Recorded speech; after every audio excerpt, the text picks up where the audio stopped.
Hey guys, what's up? What's up? It's your girl Vero G. We're live right now on all platforms from Facebook Live, YouTube, and also on Twitch. You're seeing us live. You guys can share, like, comment, all that said and done. You guys are on the Vero G Spotlight Radio Show. Your host, Vero G. Happy Halloween. Today I am playing a princess. Yes, a princess today. Just one day in a year. I can play somebody else, so I'm going to play a princess. In my own version, so you already know. But we got a great show for you guys today. We have a lineup of great guests who will be on here on the 8 o'clock hour, which is now. We're having an amazing guest. We had a while back, a couple of months ago. He's an amazing artist. He goes by the name of Dreamchaser.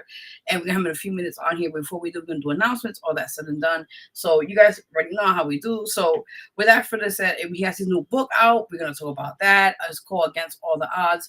And we're going to play some of his stuff as well. So definitely stay tuned. Also, if you have any questions for our guests as well, you can do so. And on 9 o'clock hour, we also have a radio personality and also host from the Joe Show with Jamari themselves. So I'm very excited to have this amazing person on the show as well. So stay tuned for that.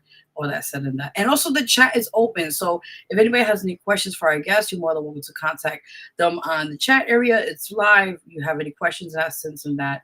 We're more than to do so as we speak. So let's get right into announcements on the show, guys. Also, quickly, guys, that's the QR code on the screen. If you guys want to anyway support the show, I'm getting more things as we speak, getting more equipment. You're more than welcome to do so. That will help any way possible. So you guys already know. But with that in mind, let's get into. I have to take that down, unfortunately, but let's get right into announcements, everybody. This is very short with announcements because we got a lot of things we got to talk about. But we're gonna, we know how we do the show here, so we get it popping. Yes. So furthermore, let's get quickly onto announcements, everybody. And yeah, let me get my friend Bob in here in the show. Here, you're watching the Vero G Spotlight Radio Show, and it is part of the announcement segment. So definitely come check out updates and much more. Thank you, Bob. Appreciate that. Thank you. All right, so with that in mind, first, as you guys know, I just announced it as soon as we open the show. Happy Halloween to everybody out there. Please be safe, the kiddies and adults. I know the parade actually is tonight here in New York City, so please be safe. I haven't gone in years, but I do miss the time, so maybe in a couple more years I'll go and check it out when I get a chance. So anyway, happy Halloween, everybody. All right, so with that in mind, that's one of the announcements. Another one, actually, tomorrow, I'm excited to announce here live exclusively. I will be at the FFIA Awards, which are nominated for Best Entertainer of the Year. So I'm just honored to be there, and I'll be in the red carpet, all that's in and done. So I'm very excited. It's been a while. I've been in the red carpet. It's been doing a lot of personal things and health stuff for that, but I just wanted to finally, have finally be experienced something at the end of the year, right? So I'm excited to be nominated, and I'll be there in person tomorrow. So wish me luck, guys. I'm excited. Just saying that in there. Just saying that in there. All right, so let's see real quickly on announcements on Yes. So guys, as you guys know, early voting has been happening since early, I think, October 25th, and so November 2nd, and then election day is November 4th. So with that in mind, if you guys want to support, it's this gentleman here by the name of Jason Murillo. He is running for District 2 here, City Council candidate. Again, he is running for that district alone. And if you'd like to vote for him or support him, you can do so. Again, early voting is now. So again, you're more welcome to definitely contact, go in person. If you want to vote, you go do it in person. The ballots, I think when they call it, the full sites are open. I believe certain times they're open, or whatever you call it. I think it's from 9 to 5, if I'm not mistaken, at different times or whatever. But anyways, early voting is actually just past October 25th to November 2nd.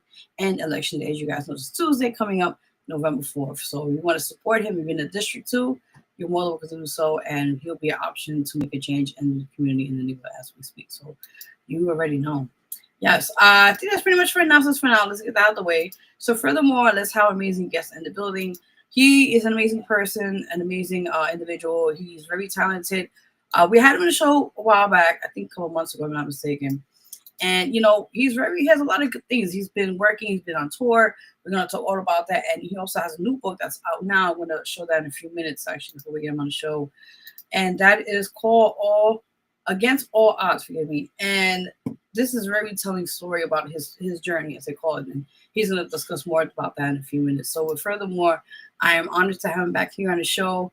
Let's give a warm welcome to Artist Dreamchaser. Let's get him in the building. Welcome. Hey, how are you? Doing good. How you been? Good, busy. I understand. We got a lot to talk about. Yeah.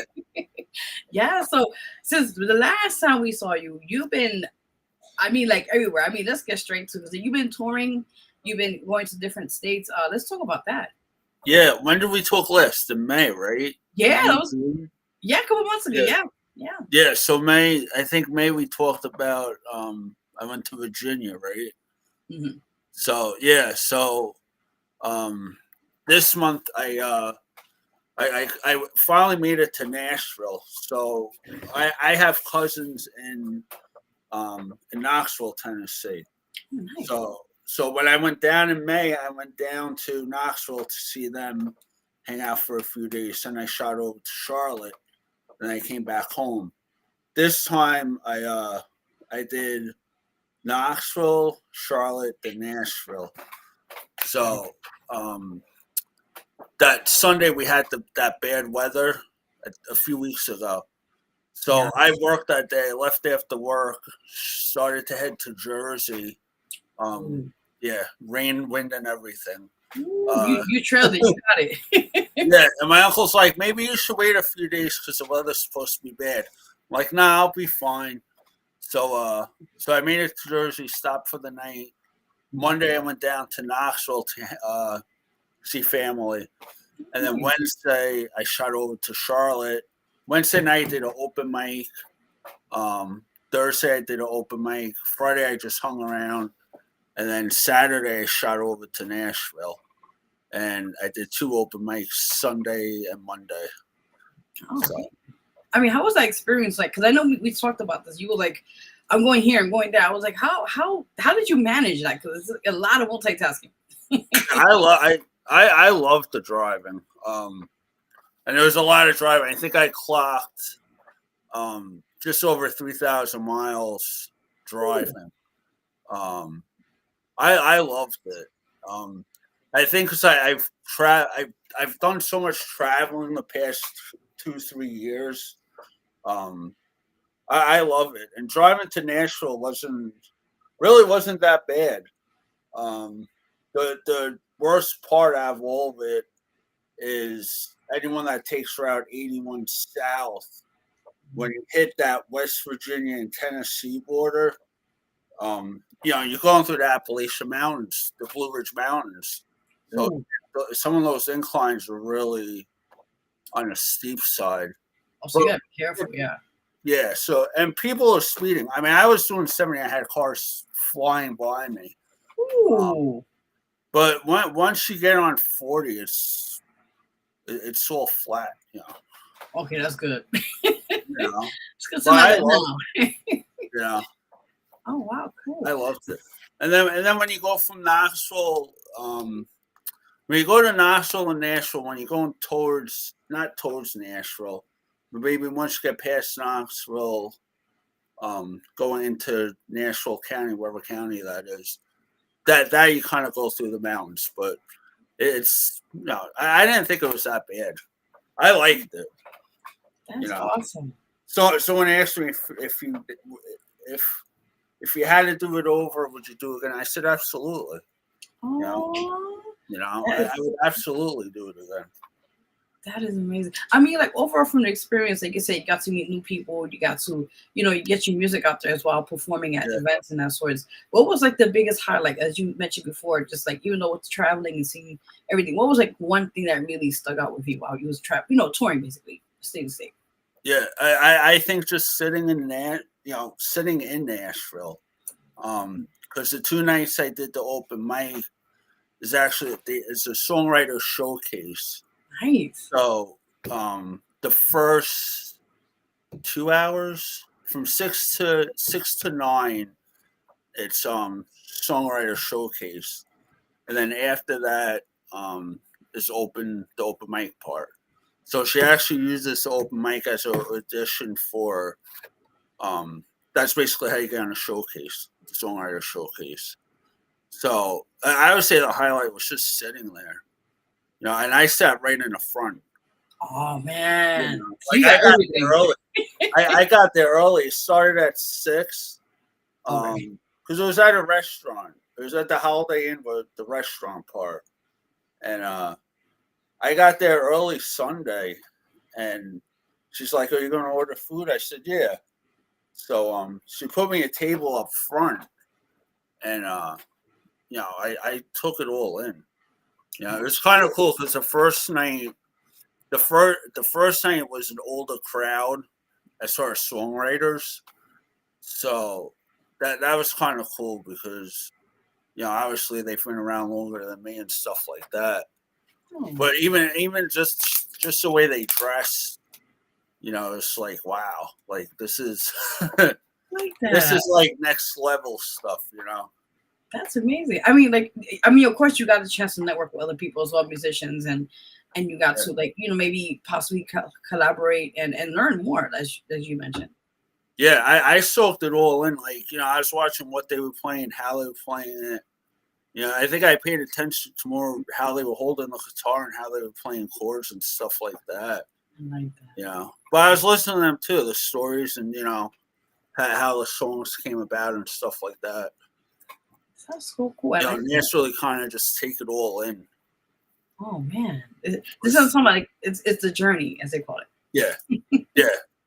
This was definitely a highlight for me. I love that. How did you feel, like you say, from Tennessee to New York? Like, how was the difference? Because I'm from New York, so I know it was a difference from that point on. But how was it, like, kind of like the outer body experience? Like, wait a minute. I don't know. It didn't feel that much different. Obviously, Songwriter Showcase down there is more really, because you're near all the recordings. You're near all the recording labels and stuff like that. Yes. So, you definitely get a sense. I got a sense of, this is all next level, more professional, closer to the real deal type thing. That's amazing. Wow. I like that. Like, this is what you grab from it. And then I just like how you put in the same time your own journey, as they call it, in your own situation and your milestones, and learn from that. And then to that, we're gonna jump into the book, because I was shocked when you told me, like, I'm writing a book about my own experiences. So we're gonna put a picture on the screen. We just did that a few minutes ago. So let's talk about the book. It's called Against All Odds: Story of a Dream Chaser. Let's talk about that. More details on that. 1 second. Yeah, I'm sorry. I'm right here. Oh, okay. No, I'm here. I just want to show the people the book. The book cover is out now. Also, before that, tell them where they could find the book as well. Where it's available at. So it's available on Amazon and Barnes and Noble. It's also available, I believe, on Kindle. If you want to do the audiobook. But yeah, Amazon and Barnes and Noble. As of now, I know he just emailed me for full press release to try to get it on other platforms. But Amazon and Barnes and Noble.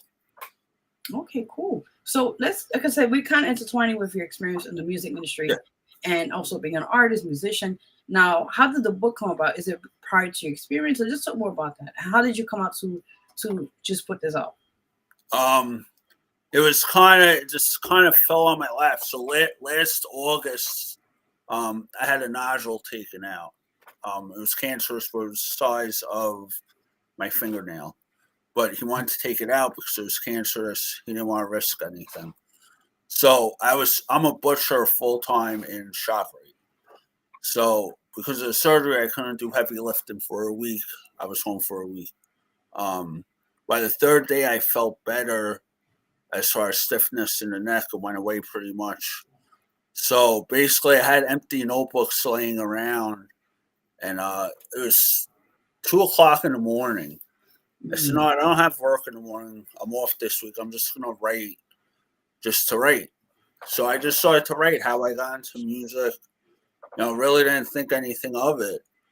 And a week later was my birthday, and I saw my family, and I think when I saw them, I had 29 pages written, handwritten too, because when I wrote this book, I didn't have my laptop yet, so I basically handwrote the whole book. Damn, that's Yeah, old school, by the way. This is like that throwback ready before yeah, tablets and all electrical stuff happening. yeah. And I have the notebook on the side, but it's one of those spiral notebooks. So Awesome. so I said, I showed my family. I said, oh, that's really cool. So I just kept on writing, and I had the whole thing. I basically wrote up to the surgery. Wow. I kind of ended the book on the surgery last year, how it came about, all that, and after the surgery, Cole Swindell played at Farmingville at the amphitheater. So I was on a fence about getting ticket, going to it because I was already out of work a week. And I'm like, I don't know, should I do it? Should I not do it? My paycheck's going to be, lower because I didn't have any overtime. So I remember it was a Friday, I think. It was Friday or Saturday. And I'm going back and forth. I'm like, eh. So then Thursday, I'm like, no, it's screwed. I'm going to go. So I bought the ticket. Yeah. So, because I'm like, I'm going to kick myself if I don't do this. So I live in Patchogue. So I literally pass the amphitheater coming and going to work every day. So I'm like, I'm going to kick myself if I don't go. Oh, man. So I got the ticket. I got front row. I was right against the barricade. And I loved it. It was the first country concert I went to. Oh, man. Awesome. The place was packed. I was front row. I was right against the barricade. And it was worth it. Oh, man. I mean, like, that experience itself is just talking about it. It's just really resonant. You could feel it in the sense that that's something that really carries on through your own, like I said, your own journey in that. And and the place was packed. I mean, how it wasn't considered sold out, it's crazy because it was packed from start to end. And so I follow some of his music. I follow some of his stuff guitar wise playing, and I was almost tempted to do a sign, saying, "Hey, can I play, the song?" Because one of his songs I do at open mics all the time. mm-hmm. So I almost was tempted to put the sign up, "Hey, can I play this with you?" But I didn't because I was running late, and because it was last minute. Okay. I literally got the ticket the night before. But either way, it was an experience, definitely worth it. That is so awesome. That's awesome. But I mean, from the experience, and again, I'm so happy you recovered. By the way, through your situation, and then like I said, you utilize that experience, and you would decide, you know what, I overcame something, and basically that gave you an idea or concept to write about it in your own experience. Yeah. So I just kept on writing, and by the end of September, I had written up to that point, to the concert, and that's basically where I ended it. And then I kind of ended it with, the desire to go to Nashville, the desire to move to North Carolina, kind of like future plans sort of thing, with some, inspiration stuff in there too. Just kind of like what I learned from my experience through the years. And so by the end of September, I had it all written out. I found a publisher in Jersey. Awesome. And I just Googled it on Instagram because I don't know publishers like that. No, that's good. You see, this social media comes. Like, Jersey, they got good reviews. Let me call them. So because it was all handwritten and not on file on a computer, I had to go to Staples and make copies because the way they did it was, being that I was on a laptop, I had to mail a copy of it. A manuscript, yeah. Yeah. So I went to Staples and I printed out 63 pages. Oh my God, that's been crazy. So I mailed it to her, and she called me a week later. I was at work, and she's like, because I called her once before that to get an update. Yes. And she called me back Friday, and she's like, "Hey, I got good news. Your book got approved for publishing." So awesome. So from there, it was a lot of edits. So she would send a copy through email. I would look it over, any changes, write it back to all the changes. It felt like it was endless edits. That's the only thing, the downside of it is a lot of cleaning things up. Yeah, and it's like some of the points were like, I've read this thing 10,000 times. How did I miss this date or this word or this name? And I remember the last time I read it over before it actually went into production. The only thing I was messed up was instead of 2024, it had 2004. And I'm like, this is like, I've read the book for the past 6 months on a computer. Oh my God. Rereading. Like, how do I miss a date? Like, because I You gotta proofread that shit over and over. Yeah, it's great. Yeah, because I always said, as I write this book in 2004 instead of 2024. Like, how did I miss that? The year gap is a little different, man. Yeah. So then it got approved, and the cover. So the cover, I actually used that Chat GTQ, whatever it's called. So I never use it. Yes. Because my budget was kind of tight, and I don't want to have to shell out money for someone to come up with a cover. Exactly. So I went on there and I used that, and that's basically how I came about the cover. I love it because it's very symbolic. Like, I'll take this now, but what I like about it is very symbolic. Like, basically is you're releasing out things that you went through personally and also in your career as well, and you utilize that to inspire what you overcame and to inspire not only yourself, but now you're inspiring other people or possible readers, and to engage in like, wow, if he went through these things and he overcame it and he's still here, it gives them motivation as well. Yeah, and the mountains are Blue Ridge Mountains in Tennessee. So that is one of the little details. So I'm like, because originally when it sent out different color mountains, so I'm like, let's change the mountains to blue to kind of do Blue Ridge Mountains in Tennessee, North Carolina part. So cool. That's why it's blue. I don't know. It kind of is cool because it's like it's a combination of everything. Yeah, it's kind of like walking towards that. Yeah, no, I love that. I mean, is there anything else we should know about the book besides like you mentioned you overcoming certain health scares, going through certain things in the music industry as well? Was there anything else that the readers should know about? I don't think so. I mean, there's all different. It has my first open mic I ever did in North Carolina, which I still, I became really good friends with the girl that runs it. And, it talks about that. It talks about America's Got Talent. I tried out twice in New York City. In the convention center. I forgot where. Oh, Jacob Javits. Yeah, I know he's yeah. So 2 years, 2017, and before COVID, when they were actually going around to different states. 2017, 2018 talks about that. Awesome. What else? Kind of everything. My mom passing from cancer.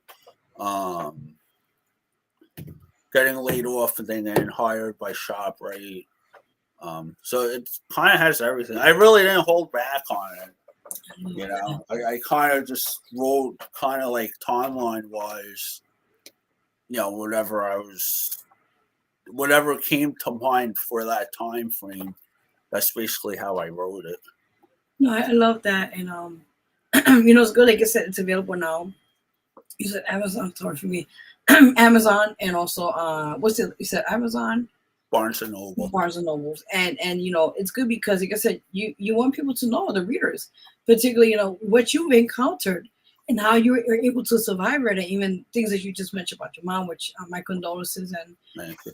you're welcome. And in the fact that you just mentioned, you encounter things that people could relate to about, work and or things of personal matters, and you're not ashamed about it because it's who you are and your growth as a person.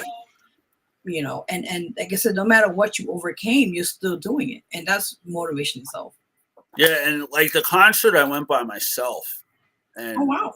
a lot of people, it was kind of weird because I went by, but I really didn't care. And like now, it's like I travel. I have no problem hopping in a car and going anywhere. Really, I love that. Kind of being comfortable. I think one thing I've learned is, being comfortable doing stuff by yourself and just getting out there. It makes it that much more enjoyable. Makes it that much more of an experience. I love that. Yeah. Let me ask you something. Like, when the readers read this book into full depth, what are they going to gain from that? Besides, you said your experience in that, but what would they gain in that sense as well? I guess just a sense of they could do it. If I could do it, they could do it. Don't be afraid to get out there. That's so true. Like I said, I've done open mics solo. Well, all my open mics I've pretty much done by myself. So, not a band, just me and my guitar pretty much. No, but sometimes, make it simple. That's the main thing. But even concerts, like I did the concert last year, I saw a lot, and I saw another concert this year by myself. Oh, cool. And I loved it. Country concerts are totally different. There's a totally different feel and energy. I love that. I kind of became addicted to it now. No, that's good because now you're like, all right, what's the next one?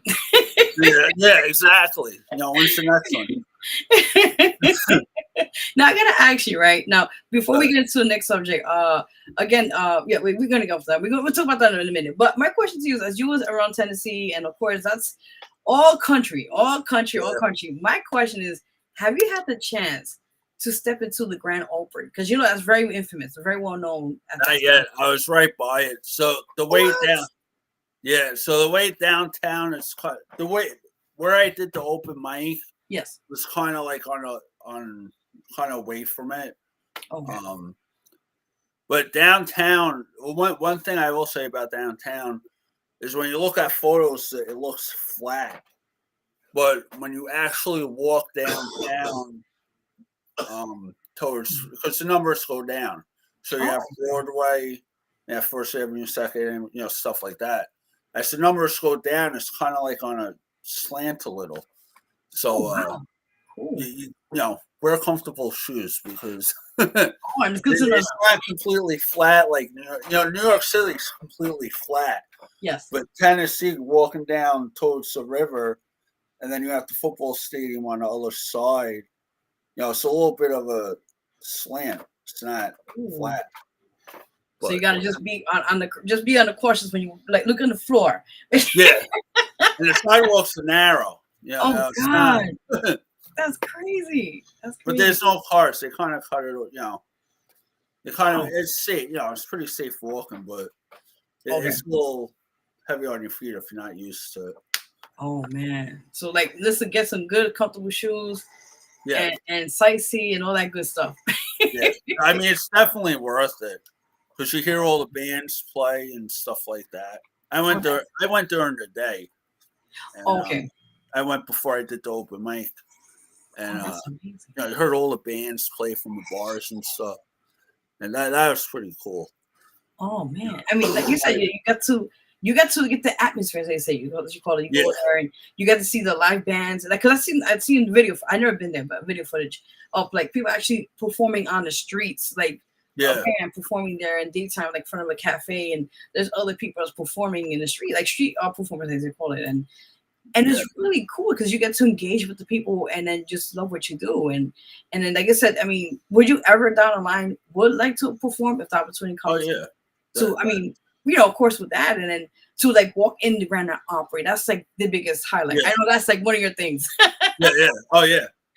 Awesome. Oh my God, this is amazing. And and there's no windows, so when you walk by these bars, the stage is right there. That's So crazy. you really don't have to go inside because it's open. I love I that. mean, you could hear the music from outside. So I mean, listen, that's amazing. You wake whatever time. Oh, music's up. Let's go. Let's go. yeah, yeah. I mean, I walked a good hour and a half. That's amazing. I kind of walked all around. They have the Gibson garage down there, and it's all Gibson guitars and stuff like that. They even have guitars like going around on like a conveyor belt. Oh, that's nice. So yeah, that's pretty cool. Oh shoot! Now okay, I'll have to definitely one day go down there, and that's Definitely worth it. Oh yeah, I mean, like I said, it's like Hollywood with country in their version. Yeah. Yeah. Oh man, that's awesome. I mean, but all right, let's get back to the book now. Okay, so this is out now, but is there any possibility working on a sequel or working on another publication? I've been thinking. I don't know about what. That's okay. It's definitely crossed my mind. I'm not sure about what. I've kind of floated different ideas around. About as far as what to make it about. I was thinking the inspirational side. Being that I kind of told the story, now just do the like a strict like inspiration part, or a straight music part. So I don't know yet. I think I definitely have options. But yeah, I definitely wouldn't mind doing another one. Yeah, I mean, because it'd be like, okay, you got this now, like, all right, now. I mean, I know definitely it got you to like that fire, like, yeah, now I want to do something else, and like just a continuation or maybe something else you have in mind to talk. Yeah, about. I mean, I could kind of write off that, and just kind of build off of that. Like this is where this is how I got here, and this is kind of like what I've learned, or I love that. something like that. But yeah, it's definitely been on my mind about that to try it out. Oh, okay, cool. I'm excited. Well, congratulations, by the way. I mean, shoot. You're welcome. Because I know we talked about this a while back. You were like in the beginning stages. I remember that. You were like, that, and then we always kept each other updated. And I'm like, when you find out, I was like, yes, let's talk about it. Yeah, when we were talking last, I was still doing edits. Yeah, so, yeah. It's like, as soon as I get done with the edits, like, all right, not this time. We got more edits, more, Yeah, it's now you got a sense of like, wow, this is gonna be interesting. Yeah, and like I didn't, like I read it like, okay, 2-3 days just to make sure, okay, it's all right, got all the edits, and then it's like, oh come on, I got more edits. You're like, no, the period's here. You got to do. Oh no. Yeah, we already recovered that part. Like, Oh my God, I'm done. It was definitely all worth it. No, that's amazing. Are you eventually planning to maybe do a book signing around your way, or something like intimate for now to have people come and support the book, or talk about it as well? Yeah, yeah, definitely after the holidays, I want to start doing book signings and stuff like that. I've started to look into it. But yeah, that definitely want to start doing book signings and stuff like that. Yeah, that's cool. I mean, like I would just as a suggestion, like go places to like establishments that it'd be great you would do like a combination of both. Like let's say at an open mic or a place that you're able to bring the books, you could perform it, and do like a intimate session with the fans and be like, hey, da da da, let me do a couple songs. And then here's my book. It's like cross promotion of both, so that'd be cool. Yeah, so it's funny you say that because what I started doing, once I had the cover in place, so I grew up on music right when Slash came out. Oh my God! And all the hair bands, Poison. So VH1 used to show behind the music. I love that. And I remember for Poison, Brett Michaels said they used to go down Sunset Boulevard and just staple, flyers all up and down Sunset Boulevard. Damn. So once I had the cover, I said, maybe I should start, when I do open mics, print out copies of the cover. So, and I kind of did it with T-shirts when I had my T-shirts come out. I kind of did the same thing. I made flyers. So I have a whole stack of the book cover on one piece, and then the other piece of paper is my social accounts. So my Instagram, so it has my Instagram cover and my Facebook link and my T-shirts. I like So that. whenever I do open mics, the first thing I mention is my book, and whoever's standing next to me, listen, you're getting a flyer.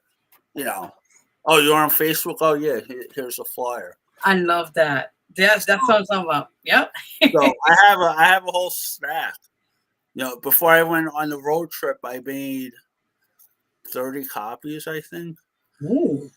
30 amazing. copies of like flyers type things. Okay. I think I handed out 10, 12, something like that, just to spread them out, just to give them out. I like that. But whether they, some of them followed me on Facebook, but there's just a point of handing it out just to make that connection. Oh yeah, and it's gonna be because, like I said, now they have something of yours they could keep, and then they could always contact you on those platforms you mentioned. Yeah. And at the same time, it's like cross promotion. Like, hey, by the way, I got music, but then also I got a book. So then you be like, I got the merch, and then hey, by the way, you can stay in contact. So this is a way that you could constantly, they could get a hold of you and see what you're doing, updates on that. Yeah, and like I said, I've been doing this since I got the T-shirts. So I put out the T-shirts. I started selling T-shirts last year. Okay. So, that's when I started. I started with the T-shirts. And as soon as the book came out, as soon as I had the cover for it, I made a whole separate page just for the book cover. That is. But I still gave it. I kind of made it two. One for the book cover, one for social contacts. I like that. I have a lot. I have a book. I have a T-shirts.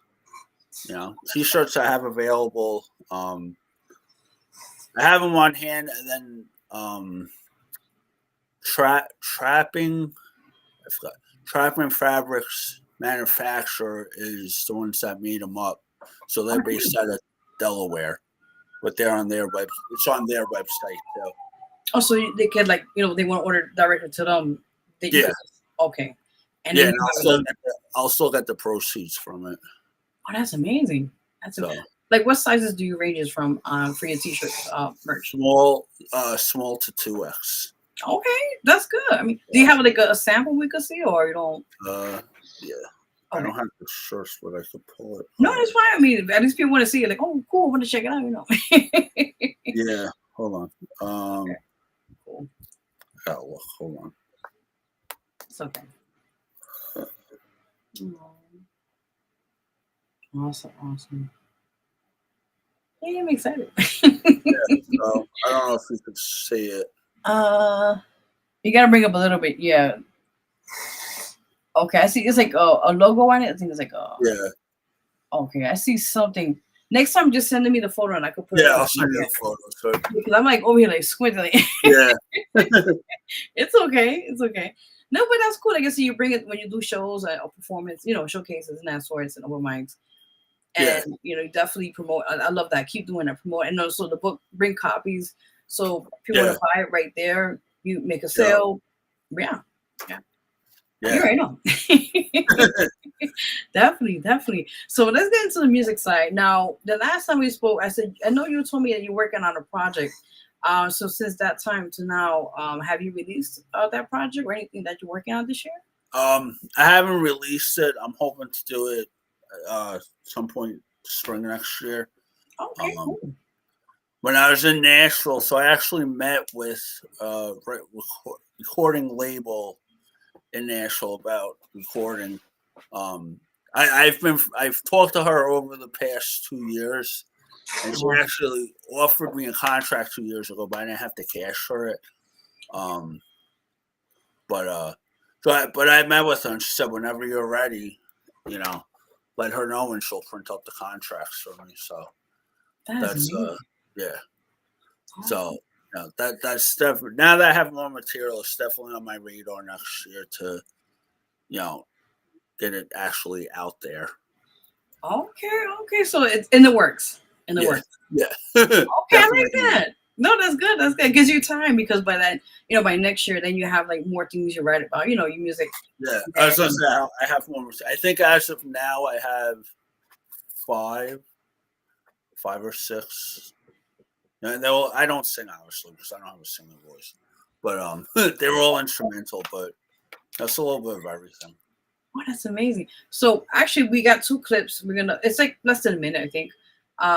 We're gonna play that right now so people can see that, and then, so you can show people, what you got going on. Okay. So it's like less than a minute. So we just stay right there. We'll play them. So guys, you're watching the Vero G Inspired Radio Show with your host Vero G and our amazing guest artist Jay. I messed up the fly. I was like, I had to keep reminding myself. So it's Dreamchaser, and I was tired last night. So like, wait a minute. No, I'm like, wait, it's not day. It's Dream. I was like, wait, I did a double. I was like, oh shit. I was tired. It was my fault. I was like, damn it. Well, good. It's okay. I have my days. We'll be right back. We're gonna play 2 of his clips. Performing something for you guys. So we'll be right back, and we'll play right now. We'll be right back. Don't leave yet. We'll be right back. Don't leave. All right. Yes.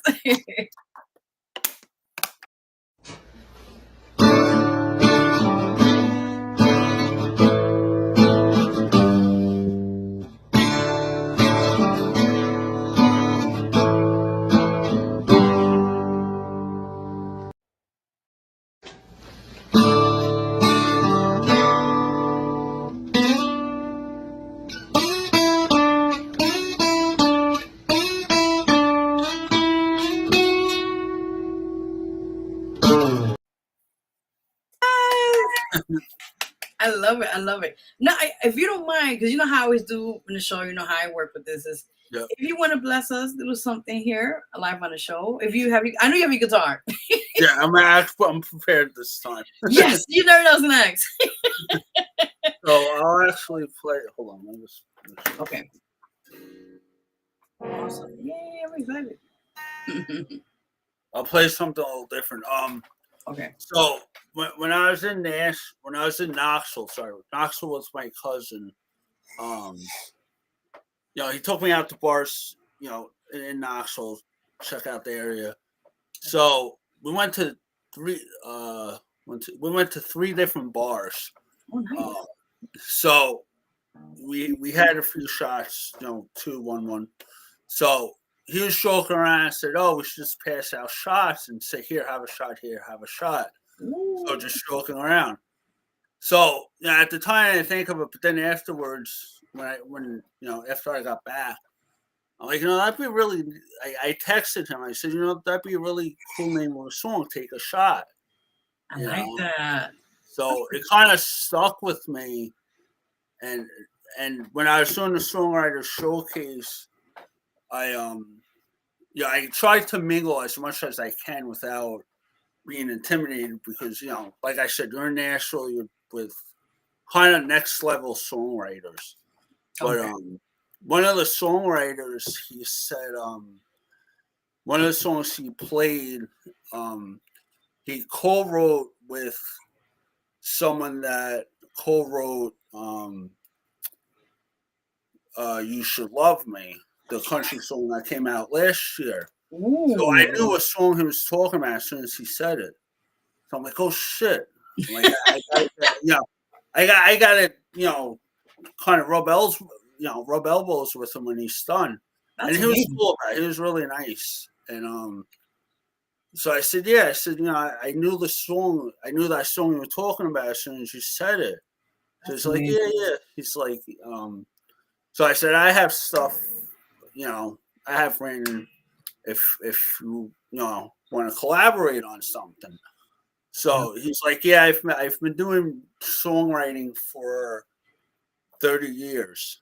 So he says, I really don't do it that much anymore, but he says, I'll help you out.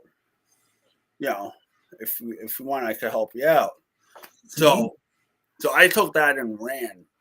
So we hooked up on Facebook. I got his info. So I ran it by him with Take a Shot. And he's like, yeah, that's a really cool title. Mhm. He's like, so what are you thinking as far as like Take a Shot as a drinking song, or Take a Shot as, more than that? Right. Take a shot on whatever. Take a chance on whatever. I said, more a drinking song, because I don't want to. There's a song by Riley Green. I think it's Riley Green. That's called. That's out now. That is called "It Won't Be Long." And I said, I really don't want to make it sound like a copy of it, because in his song, part of the chorus is "Take a shot, take the risk."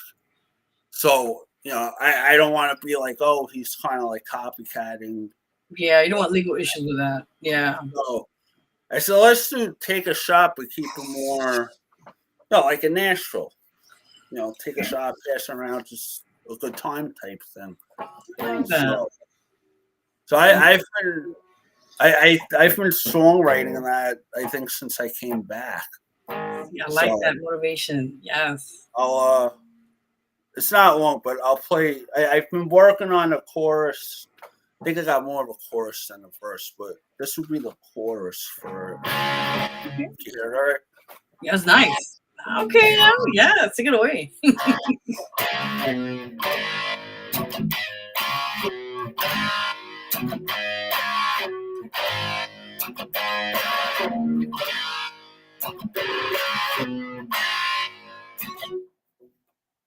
So that would be the chorus. The verse I haven't worked out yet. I have a few different ideas for it.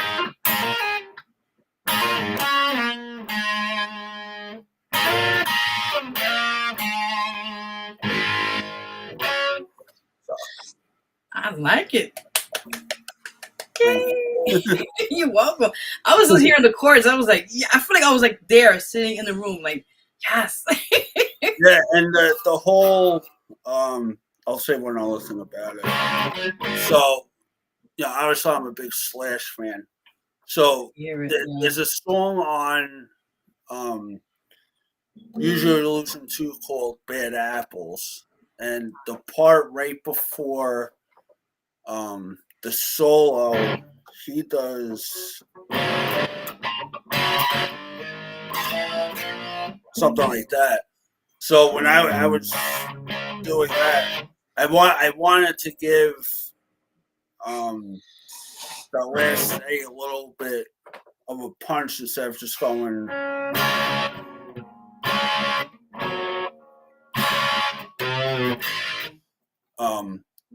I didn't want to keep it that simple, so that popped in my mind how he did it in that song. So I added the slide to kind of beef it up a little bit. So part inspiration by Slash. Okay, because I can hear it. Like, of course, it's one of my favorite songs is, with him. He was a part of that group years ago in the 90s. Forgive me if Guns N' Roses. Yeah. As you know, November Rain is one of my favorite classic songs they ever did. And the solo shot where the solo part when he was killing it with the guitar and he was going crazy. And at the end you told that last song. Yes. Yeah.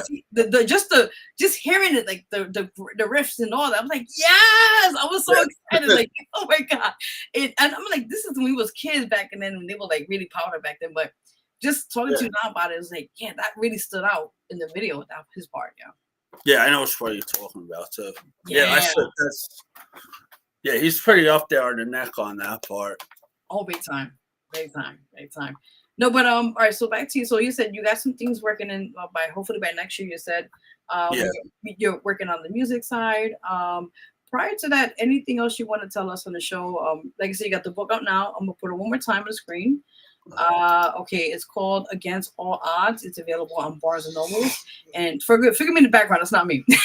I was trying to avoid it, but I was like, yeah, I was like, that's not me. So it's available on Barnes and Nobles and also on Amazon.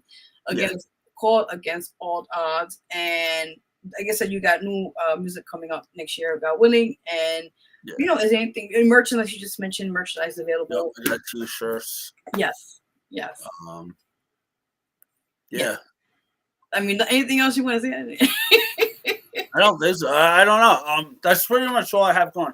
Okay, that's cool. I'm pretty much staying local the rest of this year. Oh man, cool. Is there any place you like want to like kind of travel eventually when you get back to the, the road, being on the road of that sorts, that you really want to go to? I would check out Ohio. I'm actually on a Facebook group for Columbus, Ohio, and surrounding areas for open mics. So something along that line. And it's pretty active. It's a pretty active feed. Because some Facebook groups you go on, it's not, it's not active at all. Yeah, but, it's just there. yeah, exactly. Oh, but God. The Ohio one is pretty, it's pretty active. So, I think traveling to Nashville, and it really not being that bad for me at all. Like I would do it next week in a heartbeat if you asked me to. Oh my God! I would definitely do it in a heartbeat.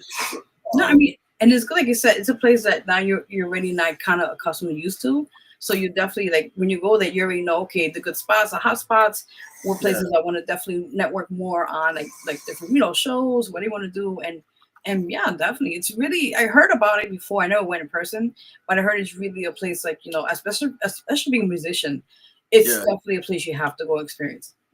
Yeah, and and I have the connection with the guy, so awesome. I met a few different songwriters, but definitely get back into it.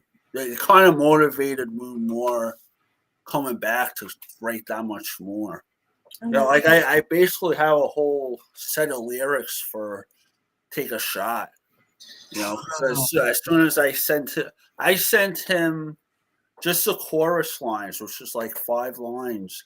Mm-hmm. And, he said, yeah, that sounds pretty good so far. And I just kept on writing. So as of today, I have 2 verses right now for. Okay. So you're just working on it. Right. Yeah. And when I posted it on Facebook, not the whole thing, I just posted just a picture of the 5 lines of chorus. Nice. And I kind of tweaked this since then, but because it's professional mode, you can look on the insights, and it was 440 views in like 3 days. Are you serious? Yeah, and that's all it is. Like, it's literally just a notebook picture with 5 lines. That's it. No music to it, no singing, just 5 lines on a piece of paper. So, I'm sorry, go ahead. So, that's all right. So I messaged him. I said, hey, I think I'm onto something because I didn't even write out a verse and I got 440 views on it. Like, wow. I'm just imagining if that's with just that, and if you do, like, let's just say, like, you do one song, do something right. Like, as of course, it's a minute because, you want people's attention, but something to gravitate people. And you just, like you said, you're doing clips and that, and people are more interactive there as well. You're going to get a bigger fan base because of that. Now, like, okay, what's the next thing he's doing, and that. Yeah. Like, I don't know what it takes to write a Nashville hit, but, like I told my uncle, I said, I don't know what it takes to write a Nashville hit, but I think this is a good indication to start. Yeah, that's a definite. There's a song years ago a friend of mine had put me on to, and I'm into country as well. I mean, I have here and there, I'll hear to a few legends like Billy, I forgot his last name, forgive me. I'm talking about the Achy Breaker Heart guy. Yeah. Okay. Yeah. Him and a few other people back in the days at that time. But I think one of them really stood out to me. This was a while back. It's called the Whiskey Lullaby.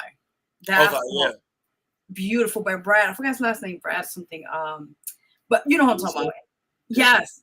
And the song is and it's so captivating. And the ending is sad, but just to hear the sorrow or the pain and the conflict between those two people who eventually it didn't work out with them. But it was just really just nice to hear songs that, it touches your heart, Yeah. And it's like, I was like, my strength is guitar, not singing. And, it's always been that way. So, even if I could get these songs, if I could write 30 songs lyrically and take a shot at someone that stands out, if I could get it to these songwriters, get it to the musicians, Yes, kind of play the songwriter part, I'm fine with that because my strength is obviously writing and the guitar. So if I could kind of pass it along, say, hey, I got this song, hey, I'm fine with that too. no, that's cool. Like it's kind of like a sales pitch you're talking about. Like, hey, look, I got this and that. But the thing is, I always tell a lot of artists, especially when you meet other songwriters and if you do something together, always make sure you get your first song credit, of course. Make sure you copyright. You work out a contract or a thing with each other where both parties have an understanding, and at the same time, what are you gaining out of that as well? So, yeah, pretty cool. But yeah, it's definitely. Yeah, and you hear that all the time. Some musicians, that's how they start in Nashville. They started as songwriters pitching songs to whoever. Yes. And then, they come. I think that's how Cole Swindell started. I think he said at a concert when I saw him, he he was writing songs for other artists until he eventually came out with his own stuff. I like that. I'm fine with being a songwriter in Nashville. Okay. I mean, you got to start somewhere, as they say. Yeah. And like I said, take a shot is 440 views. I'm fine with saying Paul Swindell, I got a song for you. You want to play this? Ooh, okay. You never know. That's so cool, man. Definitely. Like, who is one person you would love to, if the opportunity has come your way, let's say mainstream in the countryside, who would you love to collaborate with? I think definitely Cole Swindell. I think definitely Jason Aldean. I think Brantley Gilbert. Yeah. But definitely Cole Swindell, just because I followed him from the beginning. Okay. But definitely Jason Aldean too, because I kind of feel like he kind of had, they all have their own sound, but definitely those two, definitely the Cole Swindell or Jason Aldean. Riley Green, I've gotten into more recently than before, but definitely Cole Swindell, definitely Jason Aldean, Brantley Gilbert. Okay. So put it into the universe, as they call it. Yep. You never know. I'm just saying. Yeah. No, Slash walked up to me tomorrow. Listen, man, that would be amazing. Like, you guys just together, just going crazy with the chords, and that'd be amazing. Yeah. And kind of like when I wrote Dreamchaser, that's one of the first ones I wrote originally. Awesome. But when I was coming up with them, like, all right, if I wrote a song with Slash, how would it go? That's basically was that was my mind frame on writing it. I had to list the guitar out. I'm like, all right, if I wrote a song with Slash, how would it go? That would be kept that mind frame with it. Yeah, that would be amazing. Like, just that moment, like, I did this with this guy. Yeah. And take a shot is kind of like, if I wrote a song with Brantley Gilbert or Jason Aldean, how would it go? Or if they sang this song, how would it go musically and lyrically? So that's kind of my mind frame on it. And obviously it's gotten me this far on it. So yeah, I mean, like, you're already doing it. Just keep pushing, keep do what you're doing right now. Yeah. Awesome. But before we go, quickly, any shout outs you want to give? My guitar teacher, who's in Australia right now, but his band has a new album out. Don't believe name of the band is Don't Believe in Ghosts, but definitely shout out to him because he's been a big help since 2000. I've been with him since 2019 doing lessons. So that's amazing. He's definitely, and I always tell him he's definitely been a big part of where I'm at now. But definitely a shout out to him. Awesome. And also it's your social media where people can find you. Yeah. Yeah. So Facebook is pretty easy. Robert McKay. I'm always posting on there. Give me 1 sec. I just got plugged in. No, it's okay. It's all right. It's okay. There we go. Oh, shit. Okay. I thought the computer shut off for a second. No. Not at the end. Remember last time? Oh my god. Yeah. The last time was the opposite. We had trouble connecting in the beginning. Yeah, it was a whole. This time we ran smooth. So we're yeah. So Facebook's pretty easy. It's Robert McKay, MCKAY. And I'm always posting on there. I'm always posting. I just gotta look up my Instagram because I don't know it. Yeah, no, sometimes it'd be like one name, you're like, wait, I can't find myself. Yeah, because my Instagram, there's a dot in the middle. Yeah. Because someone else already had it without the dot. So, that sucks. But yeah, Facebook is Robert McKay, MCKAY. I'm always posting on there, whether it's music, book, where I'm playing, where I'm traveling, you know.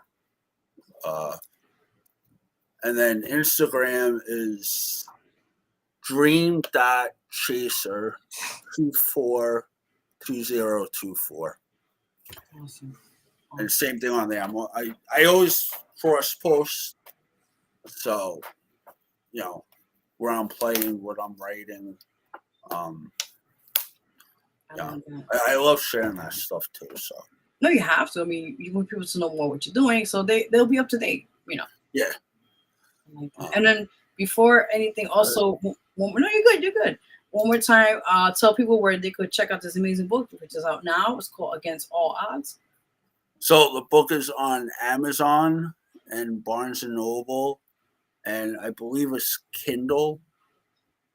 Okay. I think Kindle is for the ebook, audio book. Oh, and yeah, that's the online one. Yeah. Yeah. So Kindle, Amazon, and Barnes and Noble. Okay, cool. Awesome. Again, I want to thank you so much for coming on the show. You are an inspirational person. You have a great story. You have a lot to give to the world. Just remember that and just continue on your journey, as they say. And, you know, definitely keep us more posted, you know, in due time. And, you know, you already know. Yeah, closer to Nashville by the day. You already know. They're calling you back. Yeah, I'm ready to go back tomorrow. Like, I already know. You're like, listen, on speed. Let's go. My coworker said you already got 1 foot in Tennessee before I left. So it's like your second home, you know? Yes, my home away from home. Till it's my home for home. Ooh, okay, that's good. Okay. Eventually I want to get down there. Awesome. I love that. But again, thank you so much for your time, and I appreciate you. And you already know how we do here, so you're more welcome to come back anytime when you have more things coming up by next year or so. And you know, we'll definitely stay in touch. Yeah, definitely. Awesome. All right, well, you have a good night. All right, thank you. You're welcome. Bye. Bye. Yay! Awesome, guys. This is amazing. I love this. We have amazing people on here. We have our next guest who I cannot wait. I know I'm excited. Before we do this, let's take 1 minute break because I've been here for an hour and I'm sweating like this tomorrow. But a big shout out to our amazing guest for the 8 o'clock hour, artist Dreamchaser. Please support his book. It's out now. Again, it's called Against All the Odds. Story of a Dream Chaser by Robert McKay. Listen, support him. It's on Amazon, on Barnes and Nobles, and also he said Kindle, which is, you know, is like the e-version of a book. It's not paper back as they call it. It's more like just you can just download it on the Kindle thing. So yeah, you right now. So definitely support. With that in mind, let's took a quick break here. You're watching the Vero G Spotlight Radio Show with your host Vero G, and we have on the 9 o'clock hour. I'm excited. We have the radio host and radio personality, I hope I get her correctly, Jomari, also by her amazing. Listen, I don't want to mess this up, okay? I want the person to discuss this more, but we're gonna get that 3 minutes, and they have a podcast as well. It's called the Joe Show with Jomari. So before we start getting our amazing guests on that in a minute, let's take a quick break because listen, your girl here is sweating, and I'm in the pre-menopause thing. So you imagine the heat. How you call it? When you get hot, your body, the what do you call it? It's not the mood swing, it's the other one. When you like start to get sweat really bad. It's something like that. It's not good, but yeah, you guys already know. So with that in mind, we have a quick music break here on the Vero G Radio Show.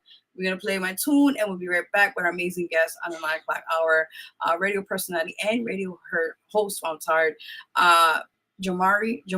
I hope I got it right, forgive me, from the Joe Show with Jomari. So we'll be right back, guys. We play my song, My Anxiety. We'll be right back. This anxiety makes me feel alone. No one here is me, just here on my own, screaming out for help. Reach for your hand, get me out this mess and leave this to rest. Anxiety, is killing me inside. My anxiety, feeling trapped all the time. Anxiety is killing me inside. My anxiety, feeling trapped all the time. Sitting here in this dark place, these demons want to play. Facing fear and racing thoughts, these mind games are here to stay. Anxiety is killing me inside. My anxiety, feeling trapped all the time. Anxiety is killing me inside. My anxiety, feeling trapped all the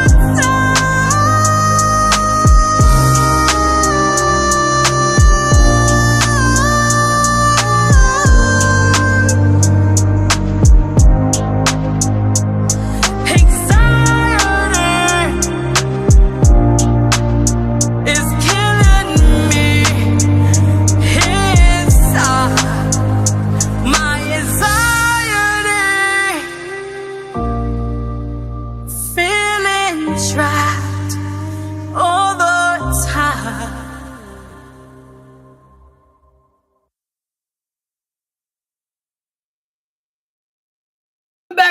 Welcome back, everybody. That was a quick music break here on the show. Those who are just tuning in, welcome right now. We have an amazing show for you guys. We just had our past 8 o'clock hour guest artist. I was going to say Dreamer, not Daydreamer, because I messed up before that on the flyer. Dreamchaser, yes, big shout out to him. Check out his book one more time before we get into our next guest. Again, it's called Against All the Odds. It's out now on Amazon, also on YouTube. No, not YouTube. I'm tired. Amazon, people. Amazon, Barnes and Nobles, and also and Kindle. So definitely support that. And again, like I said again, guys, we have a great show for you tonight. I am honored to have this amazing individual here. I was honored to be on their show. It's called the Joe. Hope I got it correctly. The Joe Show with Jamarji. Hope I said, if I said it wrong, let me know, please. Because I mean, sometimes I'm like, is the right name correct? I want to make sure. I have my days sometimes. Forgive me. Yeah. So like I said again, we have an amazing guest for you guys. A beautiful spirit, beautiful person. I had the opportunity to be on their show and talk about my, because the album's on Call My Anxiety. You just heard the single from there, and all that's said and done. So I'm just honored to have this beautiful spirit here, beautiful person. Furthermore, to have this amazing, beautiful spirit, my love, the one and only. I hope I get it right. Jamaji. Listen, correct me, please. Welcome. I can't hear you. Oh, crap. Can you hear me now? Yes. Can you see me? I may need to take my background off. Hold on. Yeah, I see you, but it's like a weird background. I'm like, Yes, let me take it out. Hold on. okay. I was like, wait a minute, where you going? It's okay. Because it was saying something about a virtual background, child. So yeah, you got like different, yeah. Okay, can you see me I now? see, yes, yeah. Hello, everybody. How are you? Welcome. Let me block the light. Is the light in my way? A little bit. Okay, I think that's perfect. Yeah, because wait, hold on. Light. Oh crap, the light. Okay. Wait, okay. Okay, hold on. Maybe we're gonna make this work. Okay, that's perfect. There we go. Oh my God, I'm done. How are you? I'm doing good. How are you? Tired. I can tell. Yeah, I was like all over the place this morning, and I'm here like on fumes. Literally, I haven't slept, so I'm like, yeah, I gotta get some sleep after this. Oh my God! But listen, welcome to. Well, I'm so honored to have you on the show because you are an amazing person. You're very welcome. No problem. And did I correct the word? Is it Jamarji? It's Joe Mirage. Damn it! All right, listen. But if you want to call me Jamarji, I still like it. Still like it. Okay. So I'm gonna think Minaj. So Jamar. Joe Mirage. Joe Mirage. Well, I think you're working on that. Oh my God, I'm done. But I just want to say thank you so much for having me on the show. It was amazing. You're an amazing person. So I just love this song, Anxiety. Thank you. No, listen, you got me now blushing, so it's all good. It's like I'm honored.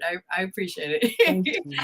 No, you're good. So with that in mind, tell the viewers right now watching, because I know who you are, but those who don't know, just on this, So I have to do my original introduction. Listen, go right ahead.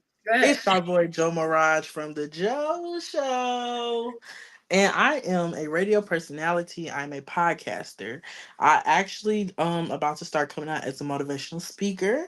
Yes. Teaching the bright futures, empowering voices one story at a time. That is actually one of the biggest things that I've made a part of my show.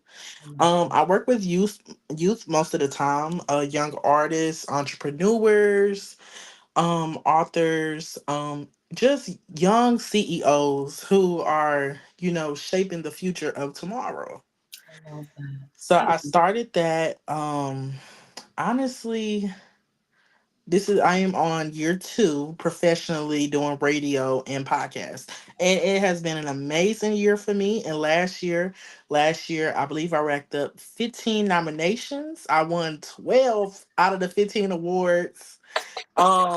This year, this year we are shooting for the stars. Oh my God, congratulations. Thank you. You're very welcome. You're very welcome. So don't mind the background, by the way. I also the other guests. That's not me. It's okay. Look, it's okay. I understand. We making it work today.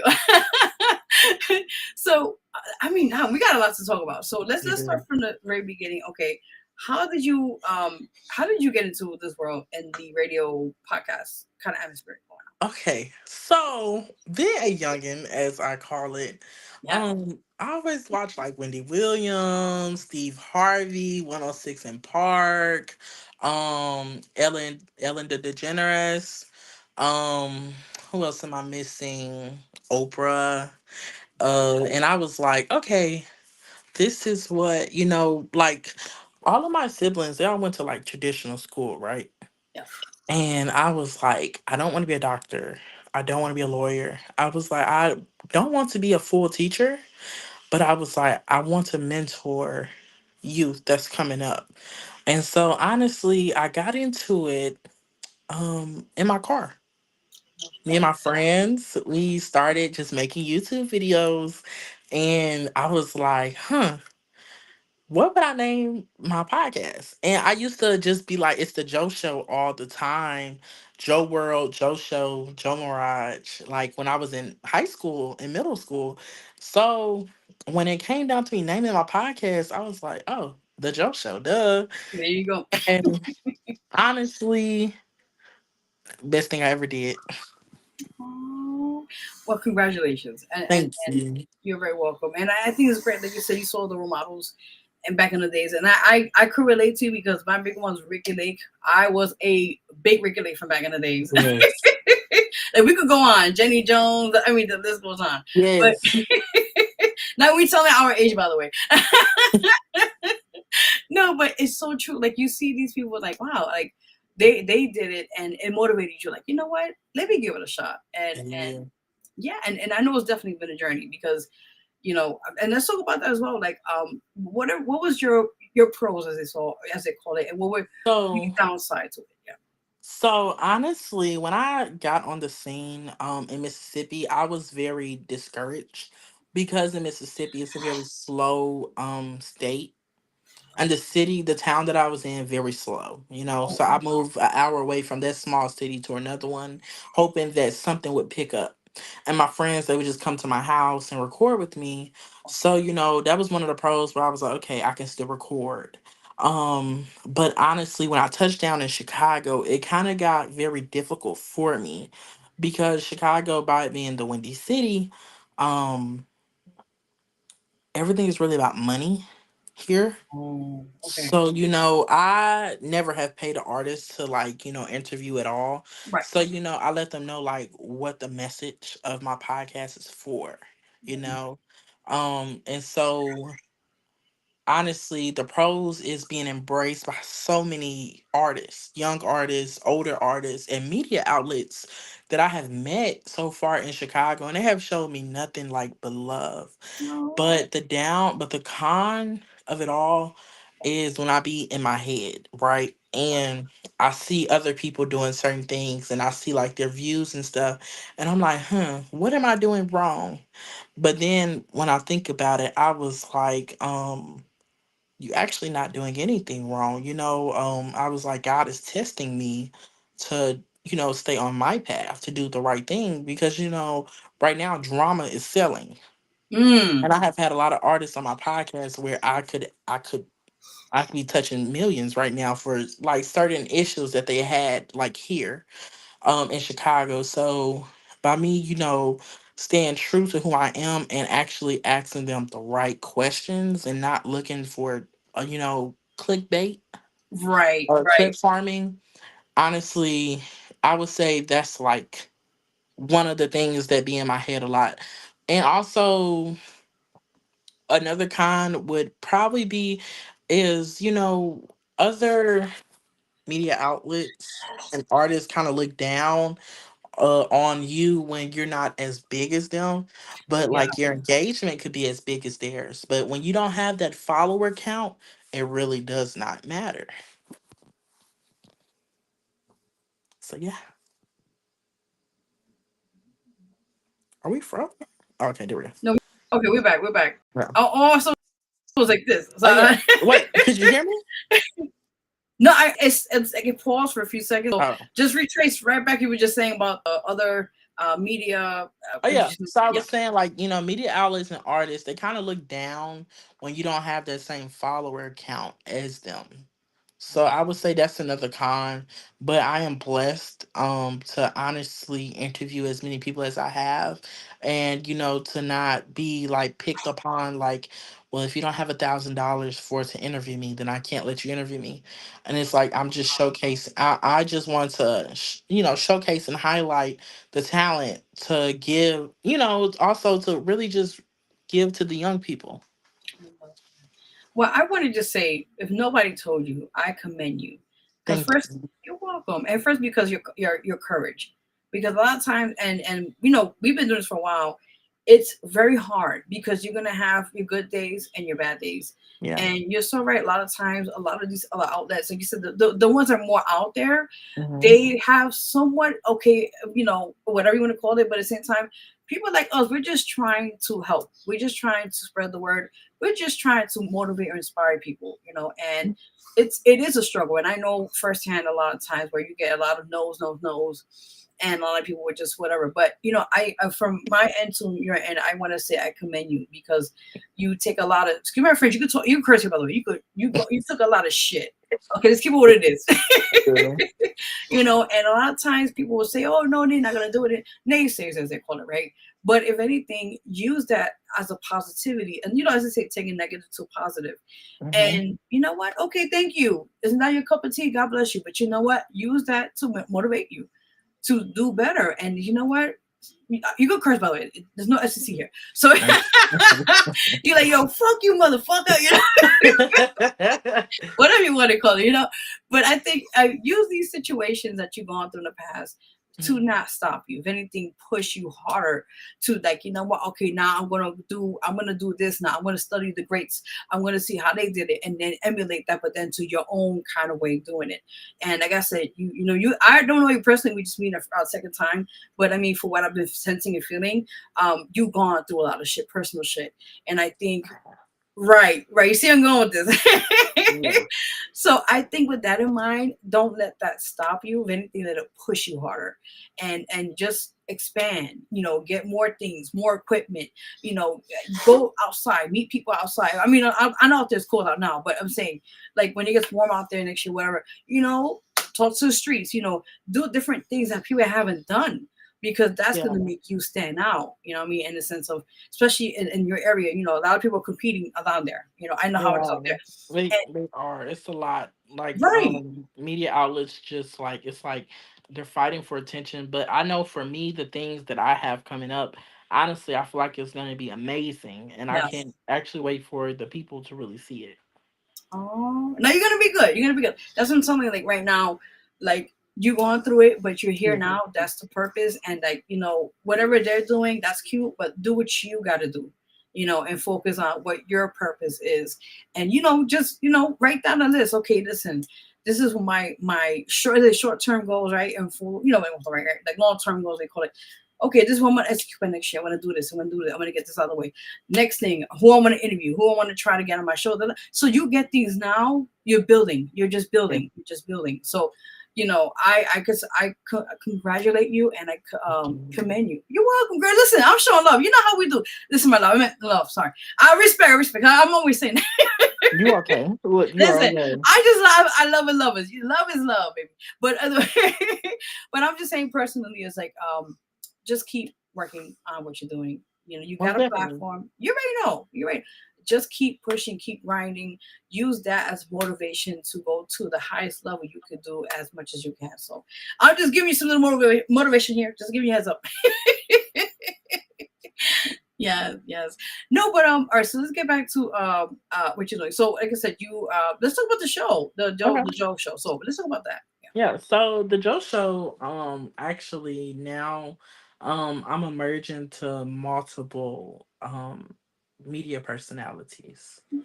So I tried before, probably like 4 months ago, but the people that was selected, they really did not take it as serious. So now I'm rebranding and like I'm turning the Joe Show to kind of like a mini network in a sense of Ooh, a way. yeah. So like it would be like the Joe Show with Joe Mirage, and then the Joe Show with like Kayla G or like anybody, like Karate Kid. You know what I'm Okay. saying?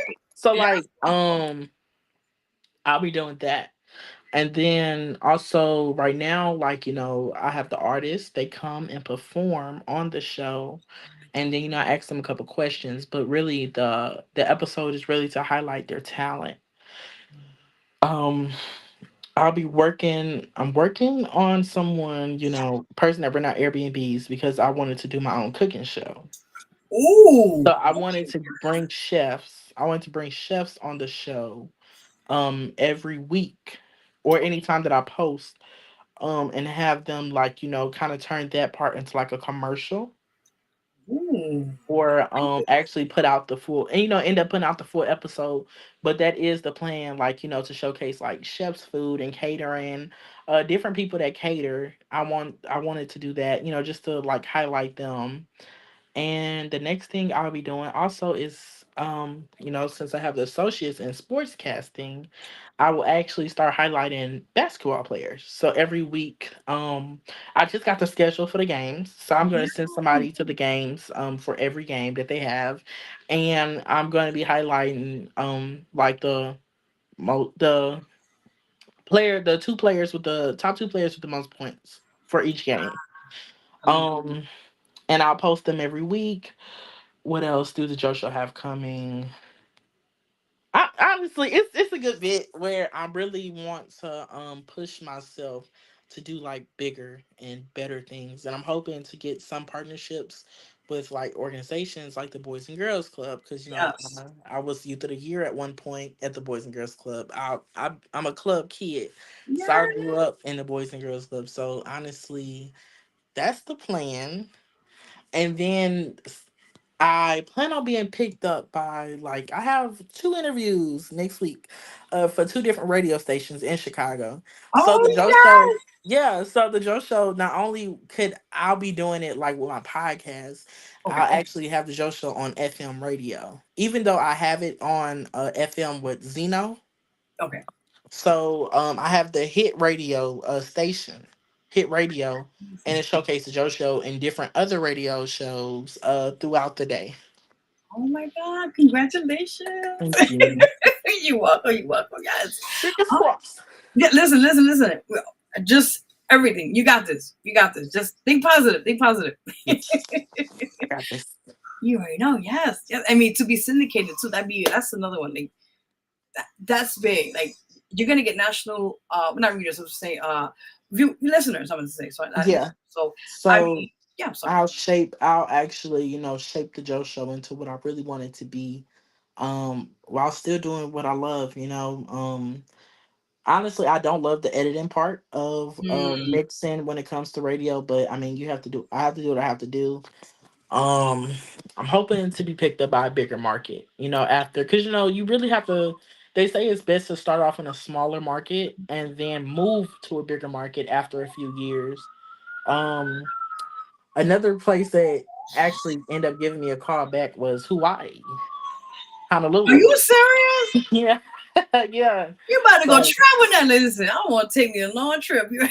but that's a big sacrifice that I would be having willing to make because it's 4,000 some miles away. Yeah, Um, I would have to drop everything and go, and then on top of that, I would have to adjust to making little to no money I because understand. some radio stations in a smaller market don't pay as much as radio stations in a bigger market. That's true. And that's another thing. A lot of people, like you just mentioned, a lot of times it's like sponsorship, as they call it. Like when the ads, they're the ones that Yeah, pay. So if you don't have like people, I forgot that what I'm talking about, like sponsors don't come, yeah, like commercials, what you want to call it. They don't bring in the money. You know what I'm saying? They're the ones that pay, basically. Just yeah. I think a lot of people be confused when it comes to radio. Um, because if you don't have them sponsors or you don't have like, like just a couple people that's sending you like their ads, you could run a weekly ad for someone. I believe that's one of the biggest things when it comes to radio is running ads and yeah. sweepers. So people businesses could be known more. So I would say that's one of the biggest things in radio. And honestly, the only thing is on the Joe Show, I don't charge. Mm, So, some media outlets charge artists to come and like do yeah. interview. Everything is free. Okay, cool. That's what's up. So yeah, even if I did move to a bigger market, it would still be free. Okay.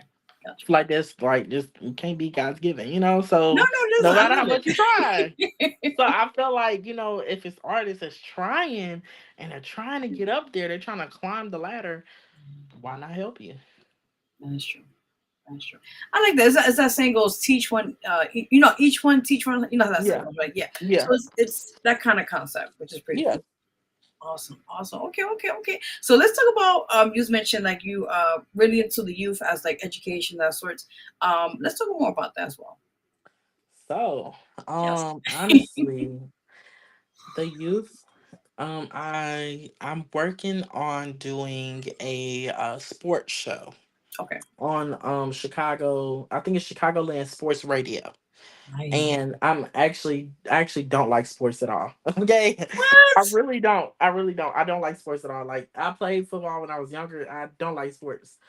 But what I was gonna do was let two youth come and run the show and I produce it, I like that. giving them an opportunity to build their resume and their portfolio as an on-air talent. I like that. I like that. So, you know, and then when I get into like the film, they'll be able to make them like I think it's what IBM account. Yes. Um Yes. and I was gonna start like, you know, cause with the Chicagoland sports, I know it's a lot of stuff. We do a lot with every like game, like basketball, football, soft I mean not soft baseball, football, basketball. So Okay. like right now, I have to start getting ready for the Windy City Bulls. Ooh. I'll be in their media pit, and then when baseball come back around, I'll be in the media pit as well. So what I'm gonna do is pick two youth to come with me to every game, so they can learn like you know the basics. Like internship, pretty much. Yeah. Like, okay, got you, got you. I like that. That's pretty cool though. Like, it's a win-win situation. So they kind of give you like review, like okay, how to work, the game, and then you Cause know. you know, sometimes you know what they want to be when they grow up right then and there. I love that. You know, some be like, I want to be a lawyer. And they stick with that the whole way through, Chad. I But know. me, I think I know I stuck with radio for the longest and everybody used to look at me crazy. Oh, They be like, really? And I'd be like, yeah.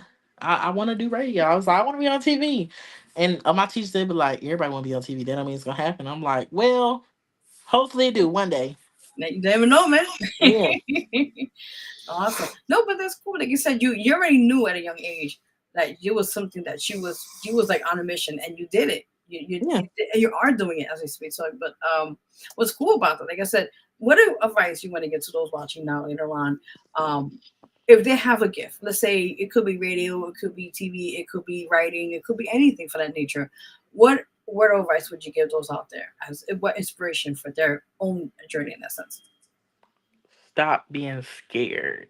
Um t- Many times we let our fear hold us back of being so much more, being so much great, like just being great.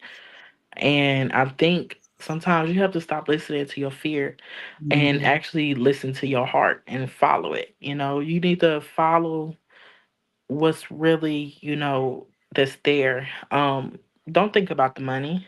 Don't think about, you know, time's gonna get hard, right? You Yeah. know, it's gonna be times where you can't pay your bills, car note late, and insurance late, but it's okay. Get up, try again.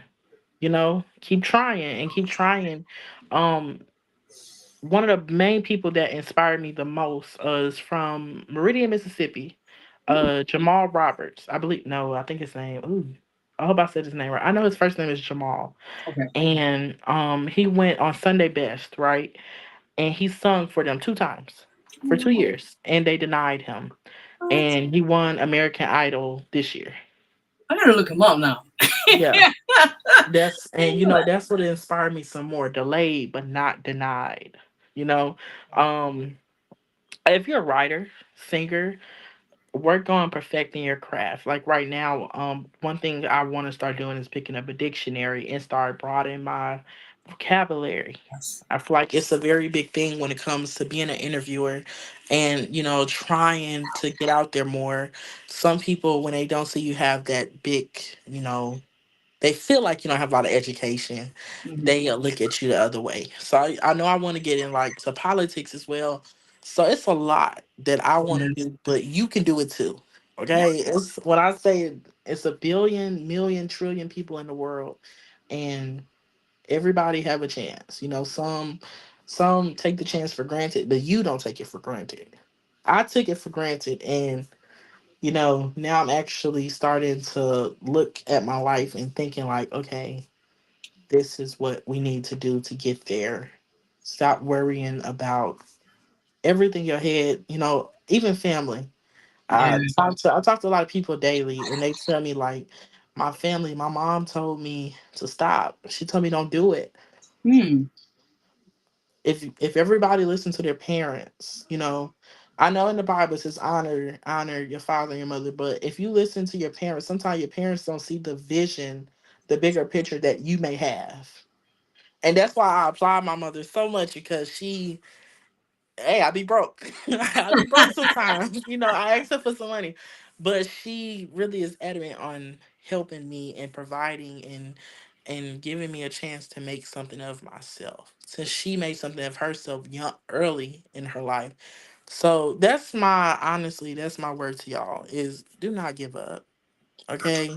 Don't take no for an answer. Keep going, keep trying, try again, try again, try again, and it may come. We see people all the time. It may not happen right away, Yeah. but it'll happen. It'll come. Some people don't take off until they're in their 40s or 50s, and I'm only 21. Oh, you got enough time. Yeah. You. Yeah. I'm only Shoot. 21. Oh my God. No, you a baby. Listen, I feel Oh, like I'm your mother right now. I'm a 21 young man, and I'm still trying to figure things out in the world. And God my bless. main focus is trying to help other people when they're not even helping me, you know? So honestly, that's to all my people out there, everybody that's on the show, even to you, you know? Oh, Never take no for an answer. I have heard so many no's in my life, and for some reason, they're all checking off as yes because I went back and spent the block. As people say now, don't spend a block, don't spend a block. I spent the block, okay, and I got a yes. So I'm gonna try again. That's why I keep saying try again, try again, try again, because I have interviewed for so many radio stations, wow. so many, and it was like not yet. Oh It was wow. like go build your momentum up some more, not yet. But one, they actually stopped listen to what I had to say, and they listen to my show every Friday. And he was saying, like, I really want you to come to Hawaii. And I'm like, I'm really not coming to Hawaii. I'm That's a sorry. whole nother world right there. That's because it's what 5 hours ahead of time. Like I would have to make my Yeah. schedule around to be able to call my mom. You know what I'm saying? Like it would just be weird. But yeah, that is my piece to everybody. I love that. Well said. And again, I commend you because, like I said, you've gone through a lot, and you don't let that stop you. And Um, you just mentioned it right now a few minutes ago. Like, just keep pushing, keep pushing. So that's the motto for you, and just keep using that as a way to open the more doors for you, as they say yeah, with that. Yeah, definitely, definitely. Now, my question to you is, yeah. what is your 5 year plan from, let's say, from here to 5 years from now? What is something that you want to pursue besides the radio, the youth, of course, that you mentioned? What else that you want to like kind of expand as well? And the 5 year plan, honestly, if everything like, I know like even if I didn't do radio and stuff no more, and I know I said I wouldn't be a teacher, I think that would Oh, possibly be my next step is teaching. But I want to still teach podcasts, like in the 5 year plan, I would say 5 years from now. Now I'm not gonna say if I don't make it in radio because I will. yeah, but Five there we go. years, There we go. 5 years from now, I Yes. know for a fact that I want to be one of the best radio on air talents, radio personalities in the United States. I Amen. want to number two have the biggest show as in Breakfast Club or Steve Harvey. Ooh, Number three, I want the world to know my name. Okay. that's right. Uh Number four, honestly, provide for my family. I call on my family a lot to help me, and they all come through every time, every day, anyway, anyhow. So that is one thing I do want us to be able to give back to them whenever they call. So yeah, and honestly, I want to run for mayor. Oh, okay. Listen, I'm talking about. Yeah. Yeah, Okay. I wanna run, cause at 21 you can't, I haven't been in Chicago long enough. I'm not even a Chicago resident, to be honest. I'm still a Mississippi resident. I understand. Um, it's a thought to really go back home and run for mayor. Why not? Yeah, I mean, listen, you could do anything as a, you yeah. know what I'm saying? So, I mean, don't limit yourself. If you want to do this and then do that, I mean, shit, why not? I mean, Well, yeah. like it's just something keep pulling me, bringing me. It's honestly, if Mississippi had better paying jobs, I would be at home right now. Oh, okay. And if it was more of a faster life, because I'm here, I'm event, show after show, and I'm networking with so much people. But Mississippi, I'm just sitting in the house, you know, apartment, just making dust. So that's one of my big things is to run for mayor in the next five years, whether I'm in Chicago or I'm in Mississippi, because I know you have to be a resident for at least 3 years in Illinois, to do that. But honestly, and another thing would be honestly, wherever God lead me, Yes. wherever He say go, I'm gonna go. Okay, Amen to I'm that. telling Yeah. you, if He say go to Hawaii, I'm not gonna ask no questions. I'm gonna go. Yeah. There you But go. just don't tell me where I'm going. But let me ask you now. It's funny you says a twist as into politics. So that's a different whole aspect. But my question to you is this Yes. now. No, it's good. It's good. My question to you is this now. Like, let's say, if you do end up going back to Mississippi, let's just say, Mhm. um, train for thought. My Yeah. question to you is, what things do you want to make a change that you, when you live there as a resident, that you saw needs to make an impact or change or somehow of that nature? So in the small town of Kosciuszko, Mississippi, um, it's not that many jobs, right? But Mm, the regular fast food, which would be like Wendy's, McDonald's, okay. Subway, stuff like that. And the Boys and Girls, of course, is there. Everything else that when people want to go to work and actually make a decent dollar, you have to drive an hour. Damn. Yeah, hour there, hour back. That's your gas for your job for the week right there. Oh wow. So I would most definitely create more jobs, try to bring more businesses in and bring things in that to help our youth. Another thing is to really get our youth back in school, um, make them want to go. I want more opportunities for the town because I don't want the only opportunity to be is making it in basketball or football. Mhm. That's just so I would say there's some things I would change. Um, and also the city is just I'm praying for it. No, I understand. I Yeah, understand. And you said it's true, especially this time now worldwide. yeah, The job market's horrible down here. it is. We're still in a recession after how many years now? And Hmm. the inflation of prices of everything from food, from gas. I mean, Jesus, everything's going up. So, Yeah. like as you just mentioned, it'll be a strong point. If you tap into the political world, and definitely want to go back. And depending where you want to go, but I'm just saying in general, like you see places that will really be beneficial to help improve our lifestyles. Like you said, the job Oh my market. God, are we frozen? No, I'm here. I'm here. You hear me? You hear me? Oh man. All right. Hopefully. Okay, we got him back. Okay, I know it was like, wait a minute. Wait, I got you. I got you. Okay. Okay, you're back. Well, so I don't know. I put my phone on double do not disturb, and somebody No, still no. got through. I'm It's okay. sorry. It's okay. Don't worry about it. It's okay. No, no. So we were just getting back to what you were saying. The job market. That's the things that you really want to kind of emphasize in a sense, Hmm. especially with in general and worldwide. Because Yeah. here in New York City or anywhere in United States itself, it's bad. So depending where you are, next time anywhere, it could be Chicago, Mississippi, anywhere Yeah. that you want to like station at and really want to build, politically, go for it. I mean, where'd you It's got to go? just, it's just I have tried to move back twice, and it's Mhm. like the only jobs that were available were like, like chicken plant jobs or fast food.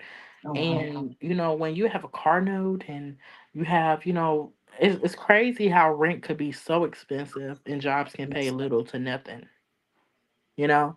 So I thank God for, my father being in the military because it helped me where, well, I can't get them right now. I can't get the checks right now because the government shut down, child. But, Yeah, uh, that's another story. that somewhat holds me up. But it's crazy that a regular job. If I was to move back next week, right, to Mississippi, which it has been a thought because Chicago has been giving me a lot of trouble right now. Um, I think about it. I would get there and I would have to find a job as soon as possible, like right away, to be Right. able to try to get myself back on my feet. And what I also hate is that, and also some of the only good jobs that they have is commission Oh, based. And commission is rolling the dice. yeah, taking a risk. Yeah. Damn. You get a sale for this week, but you don't know if you're gonna get something for next week. Yeah, you need stability. You don't need the what is. Yeah. Yeah, that's So that's one thing I know for a fact that I would do is like go back home and um build for the American people, And hey, I may run for well, I know that I would have to go back to school as well because even if I wanted to like run like higher than mayor. right. So I know for a fact I'm gonna go back to school again. And honestly, I really don't like traditional school. I'm being so serious. It's I don't okay. It's okay. like. I don't know why I cannot get in with the regular classes. I have actually never really had the like full college experience. So honestly, I'm thinking about um come December or January. No, I graduated in February. Oh, great. Uh, Come next August, I want to try to apply for school. Oh, congrats. Yes.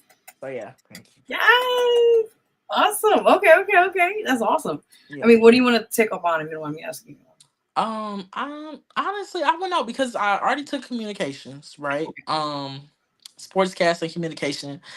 Honestly,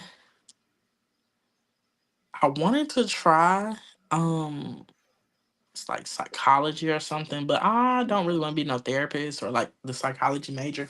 So honestly, I think it would be like a general, Okay. like non-decided until I actually get in there and make my way around campus. I think that's what I really want to do. And I honestly, it's a school in New York that actually has my attention. It's just that New York is kind of scary for me because it's so expensive. It is expensive. I will say that. Yeah. That's about it. But it has its good and its bad days. Well, I think I have to see how the campuses look. I actually got invited to New York. I supposed to came like on the 10th, but I am not coming because it was a very late notice Oh, from the people for me to come and do media, and then they wanted me to come to be in Atlanta. oh wow. No, yeah, they wanted me to be in New York on November 6th and November 10th. The 6th through the 10th, they wanted me to be there for a gospel artist. She's dropping a new album, and then another one. He was like an R&B artist. He's dropping an album as well, Hey. but unfortunately, I couldn't make it. Okay, so yeah. Oh. But I mean, there'll be other. Sorry, other Other opportunities. opportunity, yeah, Yeah. most So definitely. yeah, just just now you be prepared. Okay, if something happens, okay, then I work around it. Yeah. Awesome, awesome. Okay, that sounds good. You got this. You got this. Now, my Thank next question. you. Oh, you're welcome. You're welcome. So, my next question to you is this, right? Like you said, you've done interviews. You have experience in certain things. Now, Mhm. have you?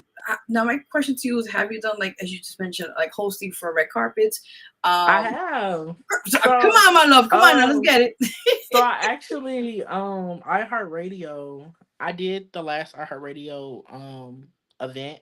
here in Chicago. Oh, that's awesome. Yeah, I did their red carpet. It was amazing. It was for the MBS Awards. The MBS Award is just for podcasters.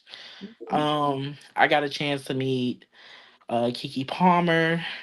Steve Harvey sent the video in, so I actually did not get a chance to meet him in person. I met a lot of people that have podcasts. I met actually the whole entire party from the Breakfast Club. Ooh, yeah, Charlamagne. Um, Tyler Perry showed up. Nice. It was honestly a lot of people showed up, so it was actually amazing. The only thing that I did dislike is that my phone died, so I could not take pictures with them. Are you But I serious? did, but I did do the camera work for iHeartMedia, iHeartRadio. So that was an amazing opportunity. I also do some red carpets for some of the local award shows in Chicago. So I'll be doing one. I think probably like in a month, and then the Joe Show will be host. I'll be hosting my own award show, so I'm hoping to make it into like a youth award show. Oh, that's awesome. So yeah, so I actually do a lot of red carpets, and that is a lot of editing. I am not lying. Oh my, So I'm thinking about changing. I'm thinking about changing the way that I actually record now. I like that. I Because like that. the S that all the SD cards and the camera and Adobe Premiere. No, I'm done with it. Oh my God, it's a lot of work. You got to make sure you get the right wine, might get mixed confused, and oh my God. StreamYard is about to be my best friend on the red carpet. I'm not lying. I'm about to bring a table to the red carpet. I'm like, who brings a table to the red carpet? I'm done. Me. Me. I'm the exception, okay? Okay. Like y'all just don't scoot down. Y'all gonna interview y'all people, and I got I'm this right here. done. I can't.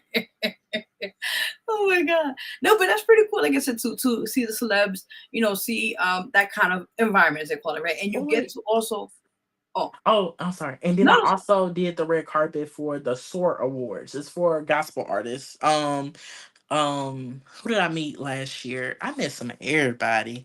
Yolanda Adams, Jacqueline Carr, Karen Clark Sheard, Kiara Sheard, Kelly. I met so many gospel artists. damn. And It's then so Jacqueline Clark fun. had already seen me like 2 times after that. So I was like, yeah, going to recognize my face. Yeah. I'm done. Through the call. I'm done with you. No, but listen. No, but listen, that's amazing. Like I said, you got the background. You got you already know what to do. So you already know. But my thing is too, like, okay, you got the red carpet, you got now what's something you want to definitely tap into also in media besides the broadcasting? What else you want to tap in that? Behind the scenes. Ooh. If you want me to be honest, I really don't want to be in front of the camera anymore. I want to So be you want to be okay. behind. I want to. So I board operate for another podcast called Shut Up, I'm Talking. And it's an amazing podcast. I have my iPad and it glow, and I do like the glowing screen where it be like 10 seconds to airtime. Nice. I count down like 10, 9, 8, 7. I'll be doing that. Um, I make sure, like, when somebody say something, sometimes be like, okay, hey, I like bring it down. Or I honestly I like producing. That's I like awesome. producing a show better than actually being in front of the camera. Cause it's like, I don't know why, but producing comes so natural to me. Especially when you're dealing with multiple cameras as well. Like just Ooh, a being a switch operator. yeah. So if I didn't make it as an on-air talent, I would go for a board operator. Cause honestly, that's the most easiest way to get in a radio station. It's to get your feet wet, pretty much. Yeah. I like that. That's cool because in a way, it's good to be like a diverse in a sense. Both, like, okay, you have that as an experience, and then you have both, so you could just you could kind of work around it. Mhm. I like that's pretty cool. Yes, yes, yes. Now my question to you is this: now, if it was anybody in the world that you would love to interview in the show, let's say mainstream for that reason, who would that be and why? Oh my God, the Clark sister. Ooh, okay, okay. Tell me Look, why I want to hear this. look at this. It is dream, my dream to interview the Clark sisters. The Clark sisters is the highest certified female gospel, honestly, female artist group, like group ever in the world. um they mother Maddie Moss Clark, she has like she created a whole generation of gospel music, you know, like Twinkie Clark, she created the gospel drive that everybody shouts to.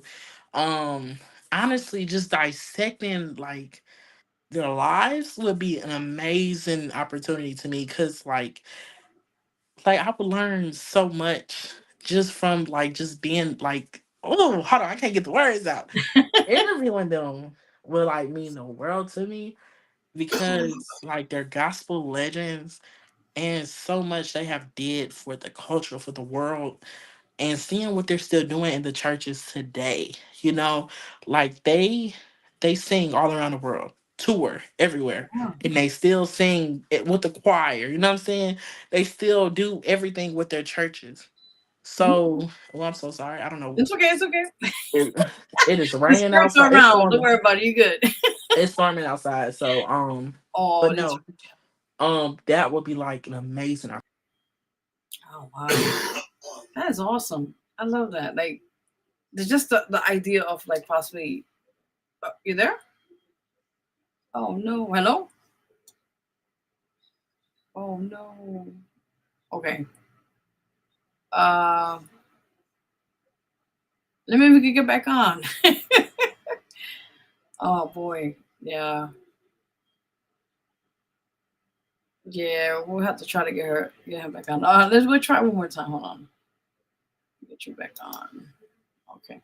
So sometimes maybe with technical stuff it happens, guys. When you know you're live, and sometimes you just gotta like go with it with the live and that sort. So you gotta work with the situation. But yeah, that's amazing. The Clark sisters are pretty cool. They've been for years, if I'm not mistaken, in the industry, especially the gospel industry, for a very long time. I mean, their family is like a legend, you know, and yeah, it's really cool, pretty cool. Hopefully we're gonna get our guest back on here in a few minutes. Just waiting for him to get back on here, hopefully, to wrap it up, because we gotta do a couple more segments on here in the show. You guys know. Also, again, we have chat open, so if anybody has questions for our guests, you're welcome to do so. Also, we're being seen live on YouTube, on Facebook Live, and also on Twitch Live as we speak now. So definitely, you know, share, like, comment. You know how we do here each other week on the show. So we definitely want to check it out, support it. You're more than welcome to do so on here as we speak. Yeah. So with that in mind, we're just waiting for our guests to come back on here. Yeah. Sometimes, like I said, when you're live, it's sometimes inevitable. With the internet, maybe it's like a lot of things happen, so we just got to work with it with the situation. So you guys already know. We're trying to get him back on. If not, we're gonna have to take another break on the show here. But anyways, like I said, guys, if you like the show, like, comment, share. You know how we do here with that in mind. So we're just trying to figure this out. All right, so we're gonna take a quick break while we get our guests back on here on the show, and you know how we do here. We make it happen. All right, so with that in mind, we'll be right back. We'll play a couple of tunes for you guys, and with that said in mind, also I'm gonna play my trailer. Also, if you get a chance to check it out, do so. It's available on YouTube. It's called Our Love Story. It's a beautiful, beautiful and tale story about two love souls, or two souls in love, as they call it. It's a whole story shebang to it, but basically the concept of it is that two lost souls who are in the matrix, as they call it, in our universe, and the lost of the longing of the love to reunite. It's just a beautiful concept, and the way I'm just honored to put this together and to get the vision come to life, as they call it, right? So with that in mind, I'm gonna play that in a few minutes and also play a couple of tunes right before I guess it back. I'll be back on here on the show. So with that in mind, you're watching the Vero G Spotlight Radio Show with your host Vero G, and we will be right back, guys. Be right back. See you in a second.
Go back. All right, we got our guest in the building. I was about to like hit him up, like, what's going on, man? So that was the trailer quickly before we get our guest back on here. That is the short doc film. Actually, not sorry, short film I just did. It's called Our Love Story. Check it out. It's on YouTube right now at the moment. So definitely go support that if you guys have a chance to. With that in mind. So we got amazing guests on. Wait, where did they go? Oh my God, they was just there. What's going on? Are they there? Hold on, let me see if I get them on. Hold on. What's going on? Okay. Okay. I don't. So I don't know what. This phone I don't. My other phone is charging. So Oh, I'm okay. guessing it is storming like real bad outside. Oh, So maybe that's why. Okay. yeah, Chicago. It's supposed to be Halloween and it's flooding. That's crazy. Okay. Oh, I believe Uh, that. oh, y'all can forgive me. I'm so sorry, No, y'all. no, no, no, no. It's okay. You're here. That's the main thing. I was like, let me hit him up. Like, what's going on? Yeah. Okay. What was I saying? No, no, you're good. You're good. So sidetrack. You was mentioning last time. Okay. It was a lot of things to talk about. Oh my God. Okay, so you were Yeah. basically talking about, right now the your programs you're doing. Oh, behind the scenes, being a producer. Working more behind the scenes, and that was like the last time before we got cut off or that. Yeah. Oh my God, you didn't hear anything about the Clark sisters? No, okay, yeah, there was that. Okay, I remember Oh, like so much going on. So yeah, you were talking about the Clark sisters and that you want to work with yeah. them, and yes, that part. So yeah, that is my dream. My very much dream collab. Um, is to interview them. Talk about the way that they help shape gospel music and actually R&B music today. Because if it wasn't for their mother, creating the three-part harmony, tenors, altos, and sopranos, That's I mean, rare. we Yeah. don't know what the singing would be like today. And you're right about it. I think Lifetime didn't they do a movie on them? I They think did. They did. I watched it so many times over and over and over. so. You already know. Yes. Honestly, I've been watching before the movie came out. Like, just being young, everybody like, what you know about the Clark sisters? And I'm like, what? Like let me show you this something. I know I was young listening to Bomb and Gilead, but I was one of the kids that usually thought like that Karen Clark, she was actually saying Bomb and Gilead, but she was saying BALM, Bomb. Ah, So yeah. that's crazy. I love that. There's one song which is personal, not with the Clarksons, but the Winans, the family. Oh my So God, the I love Winans them. family. I love them, I love and BBCC. I love them all. yes, you already know.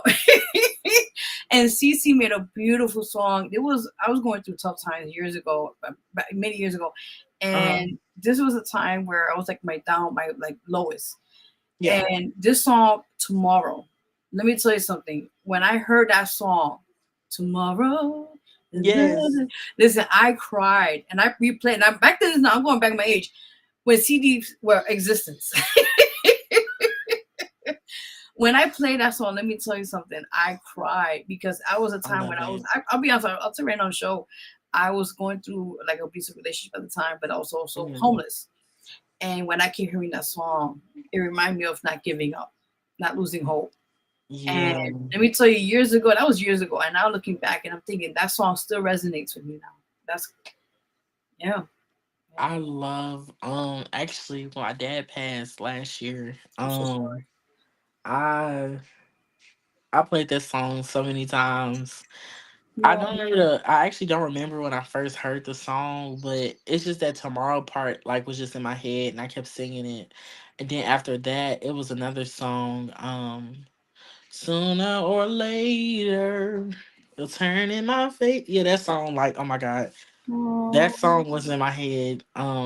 I just kept saying it's turning around for me, like it's turning around.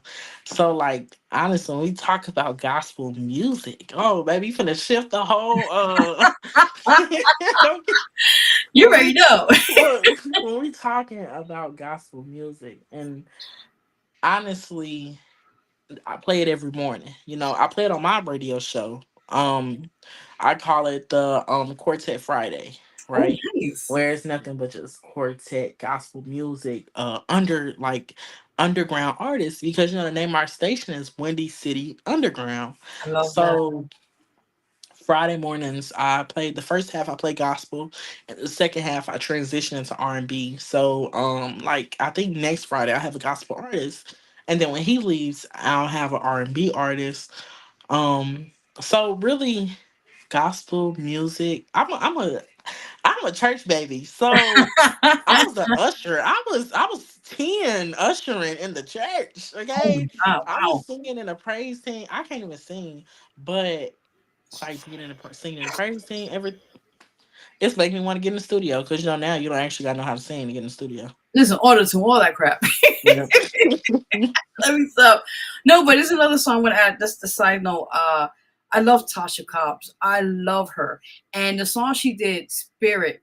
Actually, With it was Kier Shear, yeah. yes. Let me tell you, I play that when I get it when I have my days, and I hear it, and the passion I hear between those beautiful two ladies, and they sing the shit out of that song. Honestly, I forgot how Spirit go, and I used to listen to it all the time. Um, it goes from like "It's a spirit led, then a spirit led," and she sings a Not by song. might, yeah, not Yes, by power, yeah. yes, In Spirit, God, yeah. That. Oh yeah. my And God. then that part, the high note she goes, and they hold it. I was like, yes, you give me life. I was loving it. Yes. Oh my God, I love this song. Yeah, see, now you're going to play later on. I got you into like, then I got to watch it now. Yeah, I gotta go. I go watch. I'll be going Yes, back and watching some of your like videos or interviews when the interviewer be like describing the song. yes. You already know. Yes. Oh my God. And it is another song she did with Nicki Minaj. No relation, by the way, but Nicki Minaj. Yeah. No relation. No. Um, um, I don't gotta talk. The Lord defends me. I watch them all fall for yes, the one she against me. killed it. Oh, I'm getting ready. Yeah, I'm getting she ready to killed that. see. Yeah. Oh my God. Yes, I would love that. Or Nicki Minaj part was, I mean, of course, Tasha Cobbs was amazing, but when Nicki came in the bars, I said, yes. What I love about this song, and I hate that Tasha Cobb got so much backlash for it by Right. the gospel community from the church. And, because they feel like the way that, the type of artist Nicki Minaj is, and I say it all the time, who are you to say that Nicki Uh, don't know God? Just like who's to say Beyonce don't know God? Just because what their profession is, you know, sometimes Tasha Cobb people, you gotta think about when it comes to artists as well. Tasha Cobb fans probably didn't listen to Nicki Minaj. And Nicki Minaj fans then probably listen to Tasha Cobb. But when Nicki Minaj fans heard Tasha Cobb on that song, that probably delivered them, that blessed them to uh, honestly make them, want to, pull them in. And the same thing with, Tasha Cobb fans. Like, they probably seen Nicki Minaj in a different light, where they actually start giving her music, the music that is appropriate, like a chance. so true. So And true. Nikki has like she has songs in every Nikki has did songs in every single genre there is in the world. So true. Yeah, So true. And that's genre. another, no, I'm sorry. And then you mentioned that's another one too recently. Kurt Franklin. Remember that controversy with Glorilla? I think that's her name. Yeah. I seen Kiara Shear speak up about it. At the Yes. Star Awards. Yeah. Yes. So she Yes. actually spoke up about it at the Star Awards. I believe it was no, that was the Stellar. I'm sorry, the Stellar Awards. Kiara Shear actually talked about that because one of the interviewers asked her about it, and she was saying, who are you to say Mm. that God didn't call me to get on the song with her for her people to know who God is, And Kirk Franklin, he gets a lot of backlash about some of the stuff that he does Oh because my they say God. that his music is starting to move into the world. But again, Who are you to say Mm. that the world didn't need Kirk Franklin on that song to bless the other, you know what I'm saying, to bless the people?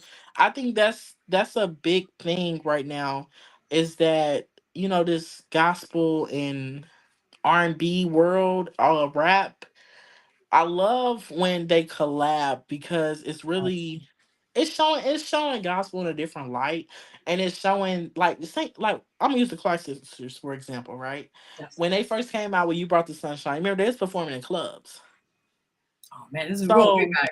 again, again, you know, that's going out to the world, going, you know, what? Oh my God, I want to mess the verse up. When God was like, "Go out into the land," you know, go and preach the gospel like in the land. I feel like that's what a lot of gospel artists are doing when they Mm, collab with, you know, secular artists, is that they're preaching God's word in the land. so true. And you're Girl, so don't right. get me started. No, no, no, and you have no, and you're right about that because a lot of times, as you mentioned, they say you have to serve one way, right? Even though I'm going with this, Yeah, especially with the music industry. And I understand everybody's point of view. I'm more neutral in that sense because I yeah, don't want to be like fighting with both ends. But I yeah, think, and you made a point there. A lot of times people understand music is music, no matter who you yeah, want to worship, whoever you want to serve. But end of the day, music, it's universal, and yeah, people heal through music. People listen to music for certain reasons, yeah, and I think for the most part, it's to uplift and to inspire and to heal. Now, as you mentioned, unfortunately, we do live in a world where it's good and bad. But I think for the most part, like you just mentioned, when people collaborate, it's not just for one purpose; it's to unify and also to put out the word of God. And I think that's what you just mentioned. We need to have more of that and clarity. yeah. Honestly, I think a lot of people get stuck on. I feel like this with a lot of church folks as well. And I'm not gonna be neutral about it. No, go Uh, ahead. I feel like a lot of people be more worried about the church than God's word. You Yes. know, honestly, I have not been in church in a minute because I haven't found an actual church home like in Chicago yet. But I still have church on Sundays. You know, the church is a building, but when you can have church in your heart, you know, you be driving in a car. I have church on the road, you know. Okay. Sundays is the days that I show apartments. I do tours for apartments. I have church in the apartment.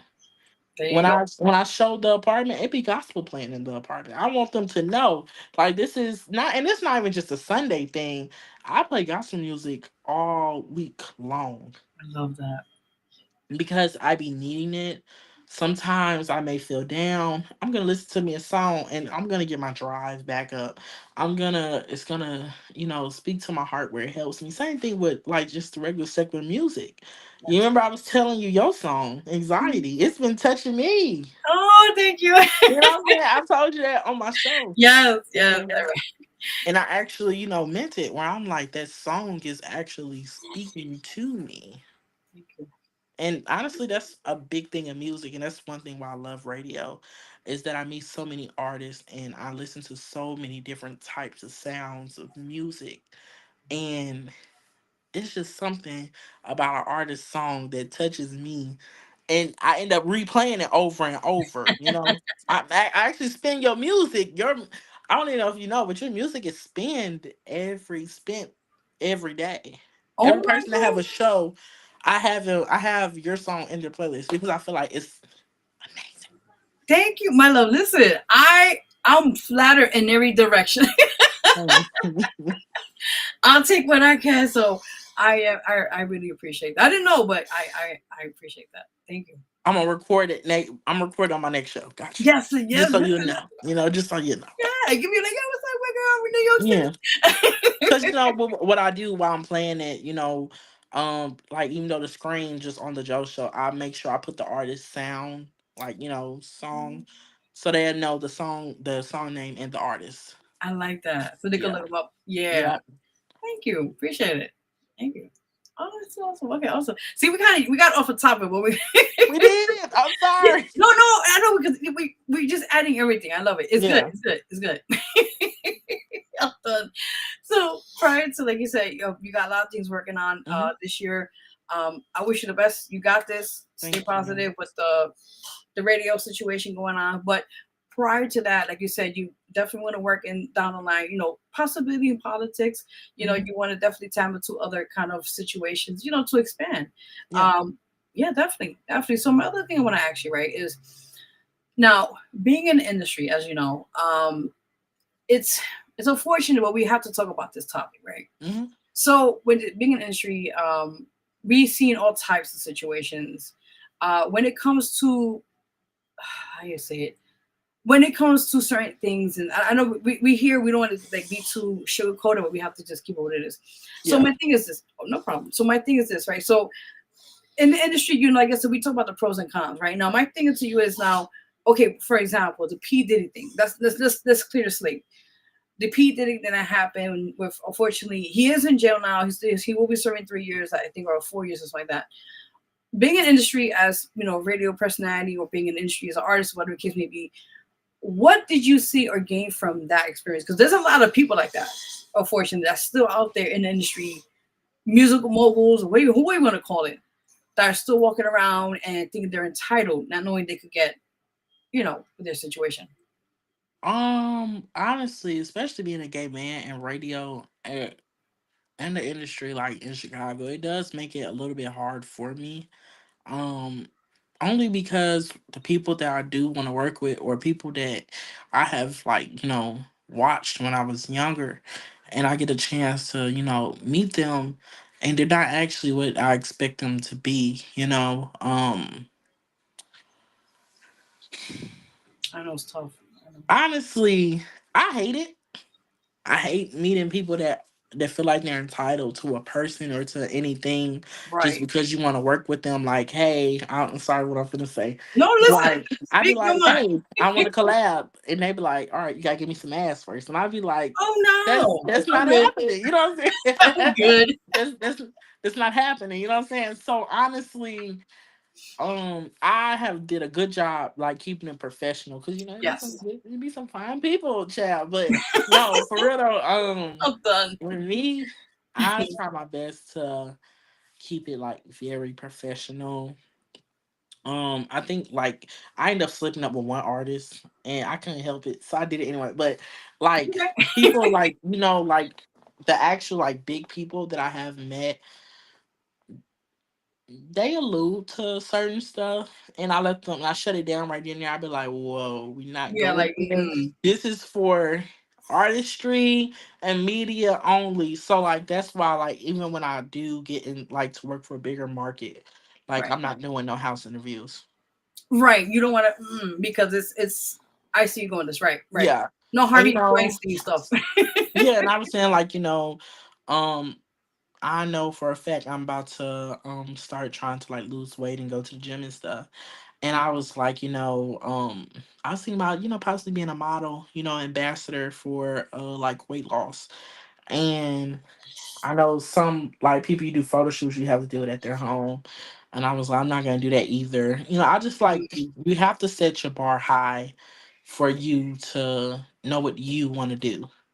Especially with people that feel like he got away with so much. And people that feel like they're Carisha, There's Oh, people out here that feel like, they're honestly, some feel like they JT in the situation, I'm Carisha, done. Santana in the situation. So me people out here, I just be like, we're gonna keep it professional. Right. That's it. You heard me. Like that's it. Yeah, and you're so right about that because I don't want to mention these years ago when I was like starting out, I had worked with prior people in the industry but like locally, and Mhm. they try to put they try to like men, particularly the men, they Yeah. would like try to test. They would try to test me. And I'm like, I'm good. That's why ever since then I don't do home studios. Yeah. I prefer a studio.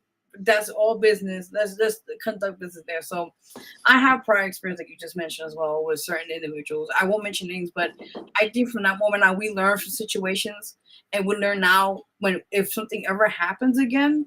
Okay, now we know. Okay, right away, we're not tolerating that shit. We're not. You know. Yeah. Yeah, and it's unfortunate, as you just mentioned a few minutes ago, that in this industry, the music industry in general, right? Mhm. or in general. And I think a lot of times these higher ups, as they call it, would take advantage because they're saying, "Oh well, you want this, you're gonna have to do this to get it," and that's not how it should be. Yeah, it shouldn't. And a lot, and which is crazy, a lot of girls, a lot of people, dudes, girls, they do it.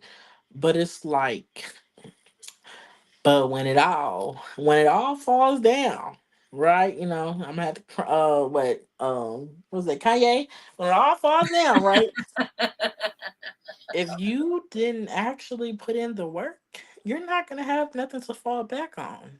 Very true. Some people would have been that feel like, when you finally take off, you get that chance, right?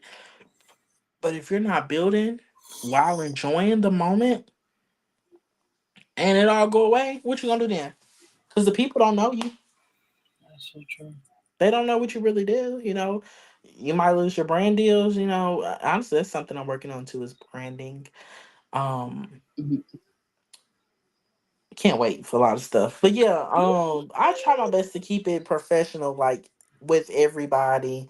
Like, I use the term like boo and hun a lot. And like Right. when it comes to dudes, it's kind of like a code switch with me. Um, I'm more like masculine when I'm with men, and then like when I'm with females, I can like when I'm with girls, I can actually like I can turn my feminine side back up and enjoy myself the way that I want to, which is sad that I actually have to do that, but Oh, it's needed. I understand. I Yeah. understand. I mean, I understand because I'm in that community as well as you Hmm. mentioned. Uh, being a woman and I listen. I'm bi. I love women, by the way. Just hands up. So don't be listen. We We good. So good. we good, baby.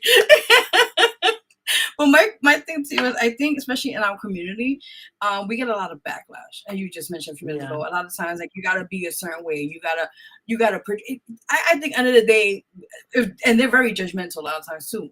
So I think a lot of times if you love yourself and no matter what people gotta say, that's a Yeah. distraction.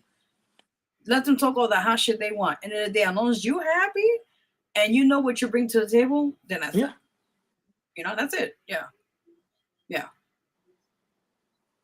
Yeah. So you right now.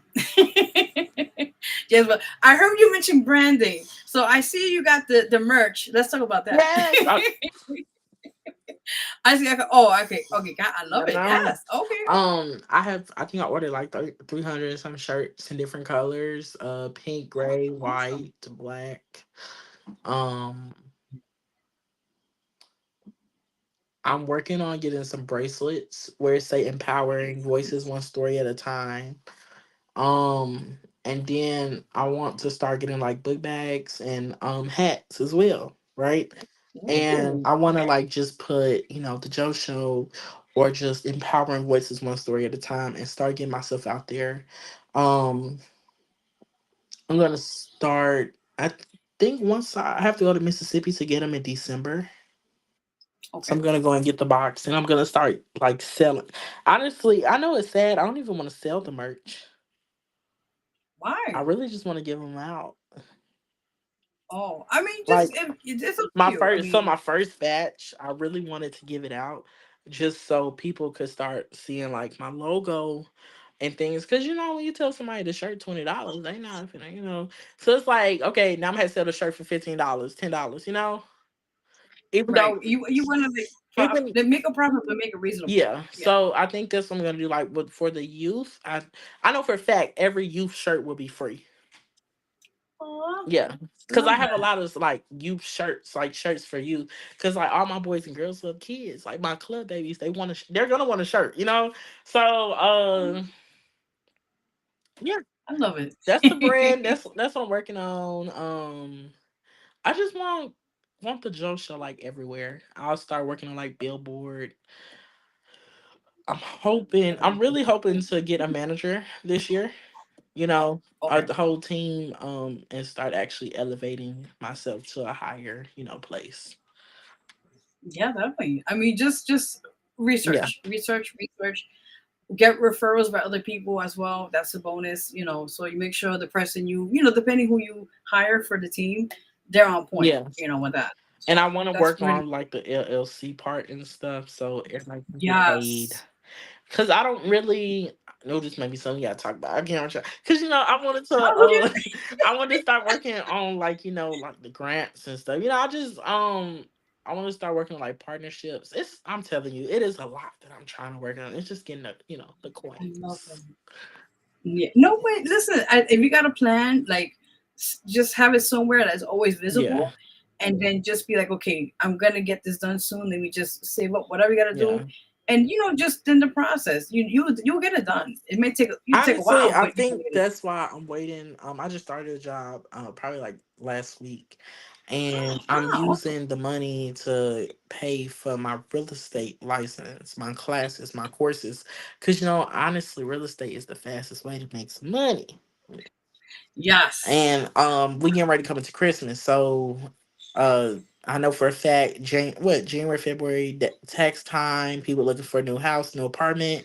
So I'm just gonna, and I'm also about to start doing insurance. So Ooh, yes. That's what I'm talking about. Yes. I love it. I love it. Yes. Yes.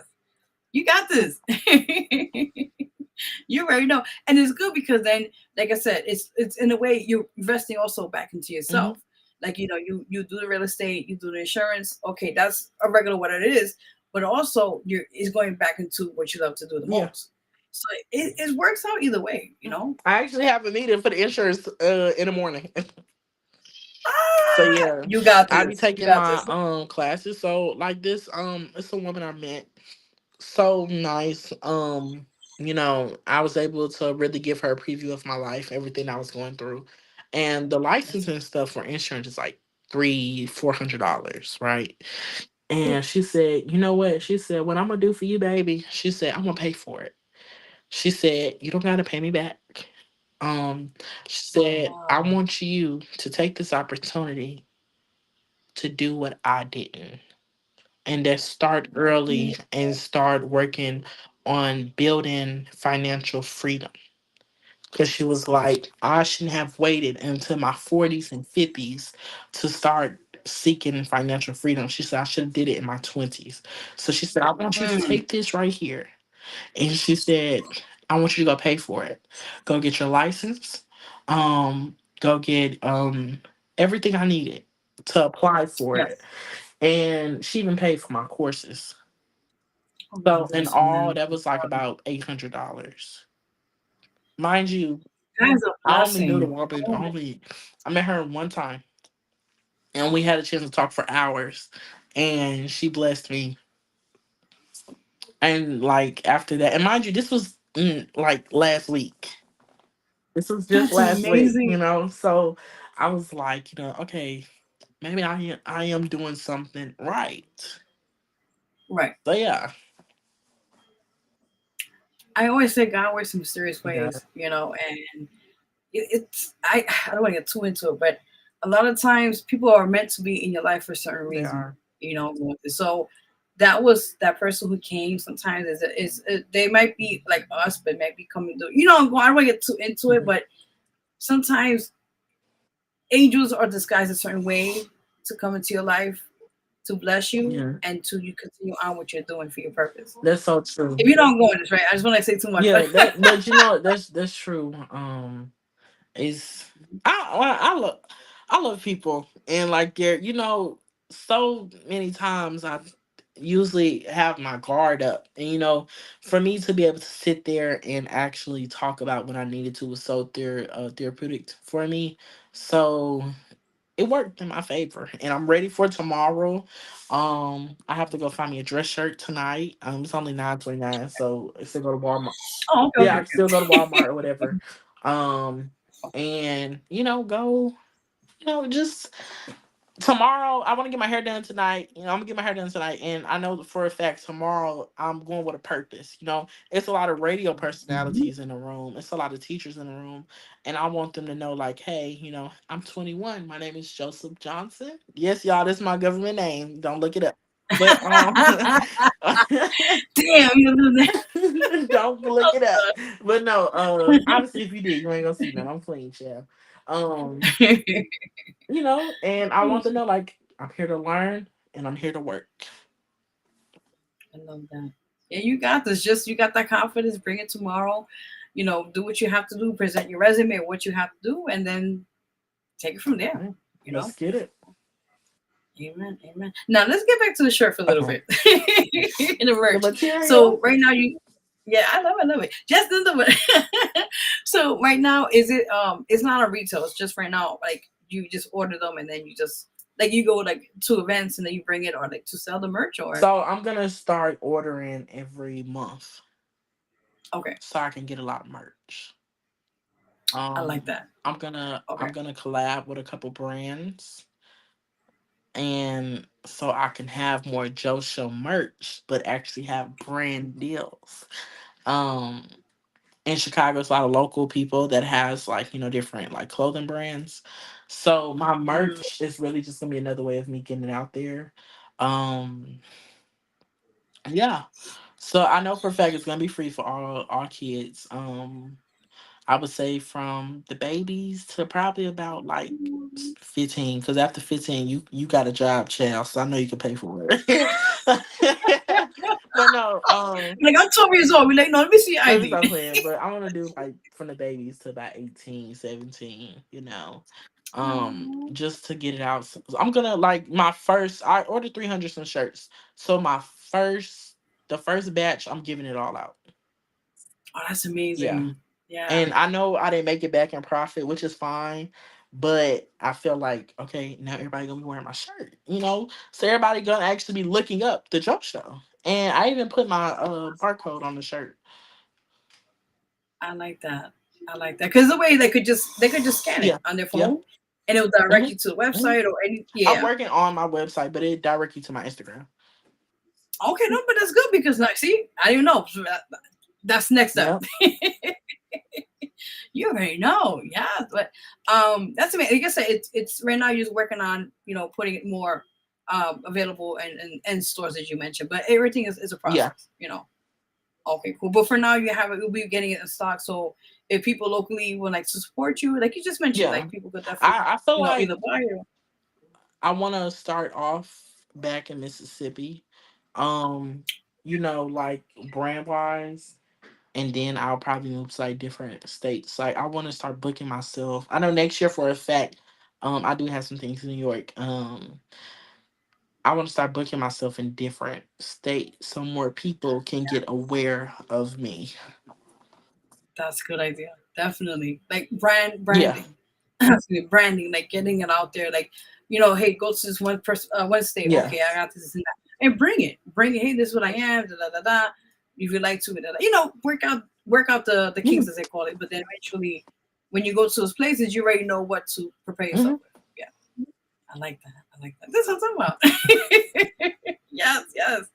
Now I got a question to ask you, Okay. right? Because this has been irking the fuck out of me, right? Okay, now just give me a yes or no, right? Okay. Um, has your mother, forgive me, your grandma passed away? My wait, said again. Your grandmother? My grandma passed away, yes, a while ago. Okay, because this is like the most. Now I usually do this. People don't understand, but until you understand what I don't want to scare nobody. Okay. If you see the past shows, you probably be like, "Oh shit!" So get ready, Okay. okay? Because since we've been talking and everything, I've been getting a grandmother vibe, and I've Really? been talking to you, and I'm like, I have my moments where I get messages. So I'm like, okay, let's just keep talking. So her name is it with the L, Louisa Lewis, Ella. something with the. Oh, get the fuck out of here! Are you Yeah. serious? Lord, oh my God. Okay, this is wild because, like I said, we're talking and I just get it sometimes, and I'm like trying not to disturb the interview. Yeah. You okay? Like, wait a minute. Yeah. Were you like her favorite grandchild or very connected with her? Honestly, no. Okay, Because I was very young. Like I was like okay. young back because she passed in 2012. I'm so Or sorry. I think no, it was 2012 or 13. Um but I was born in Milwaukee, so I was always in Milwaukee. And like my mom, when we did come down to Mississippi, like she always made me sit with my grandma. So I would say I was semi connected, but it's just by me being so young, I don't really remember it. Because you right at the you was a kid. You just whatever. But I was like, I was always been around like older people because most of my family is older, like my aunts and uncles. Yeah, they're all my mom, dad, they're all older. So That's fine. like with my I, auntie, like, I do have like a semi old soul in a way mm, because, what my mom was like 70 something. God bless. Ooh. My dad was in his 60s. So yeah, so I do have like an older soul. No, no, no. That's good. That's good. It means that you relived before. It's Yeah. reincarnation. Yeah, yeah. No, you're good. You're good. But the grandmother's really sticking out to me. Like I said, I don't know. We're just talking. Like since we first time really get to know each other, but we was talking Yeah. prior. But like the connection I'm getting here is that she's been very close with you, even though you have not too much of it. But on her end, she's showing me that. To my understanding, what in her house was there like a little lake or pond or like fishes. I see that like something of waterway or something like a bench in the. It was something around there, not far from the home. Yeah, so it was like a mini pond, like I believe like about a horses and things. Like the house is small. She used to like be like in her rocking chair. Mhm. Um come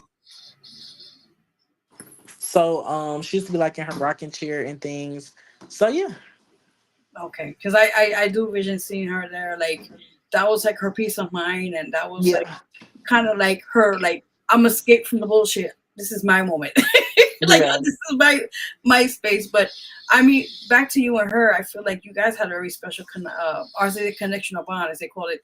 And there were times I don't know if to my understanding in the message I'm getting is there were times when she used to like when she was around the family particularly, but more when you was around, she would like try to school you on things or talk to you or like she would just be always more protective with you for the most part.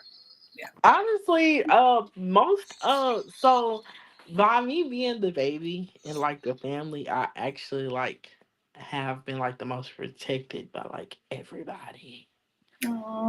So Oh, yeah, like when we go down to Mississippi, like my older cousins, like I would say they were jealous, but like oh, it forget. was like they always wanted to beat up on me because I was like everyone's favorite. Like I was everyone's favorite. Oh, that's amazing. I mean, this is what I'm getting. So I'm just giving you what I'm getting. Just letting you know. I don't want to scare too y'all out there. No, But you what don't you talking scare me. about? I love it. I love Okay. it. Okay. And then my thing to you, did she have like a little doll, like a stuffed doll, or was it something that did she give you something, or was something of like a little toy something? She gave me a quilt. Yeah, that's right. Okay, because I see more of a doll, but it's something she gave you and said to hold on to. It was something I'm trying to understand the message, but that's what I'm getting from that point. Yeah. No, honestly, the I was given a quilt when I was younger. I actually still have it. Wow, It's in my room at my mom's house. Yeah, I still have the quilt. that's amazing. Wow. Yeah, yeah. I guess I saw it was more a doll, but um, yeah, definitely hold on to that. That's a family heirloom, as they call it. But Oh, we definitely. actually so she actually like gave one to all of her kids. So like each I think Oh, all of her grandkids, some of her grandkids have like the quilt. I know for a fact, like one of my cousins have like their mom or dad quilt. So it's something.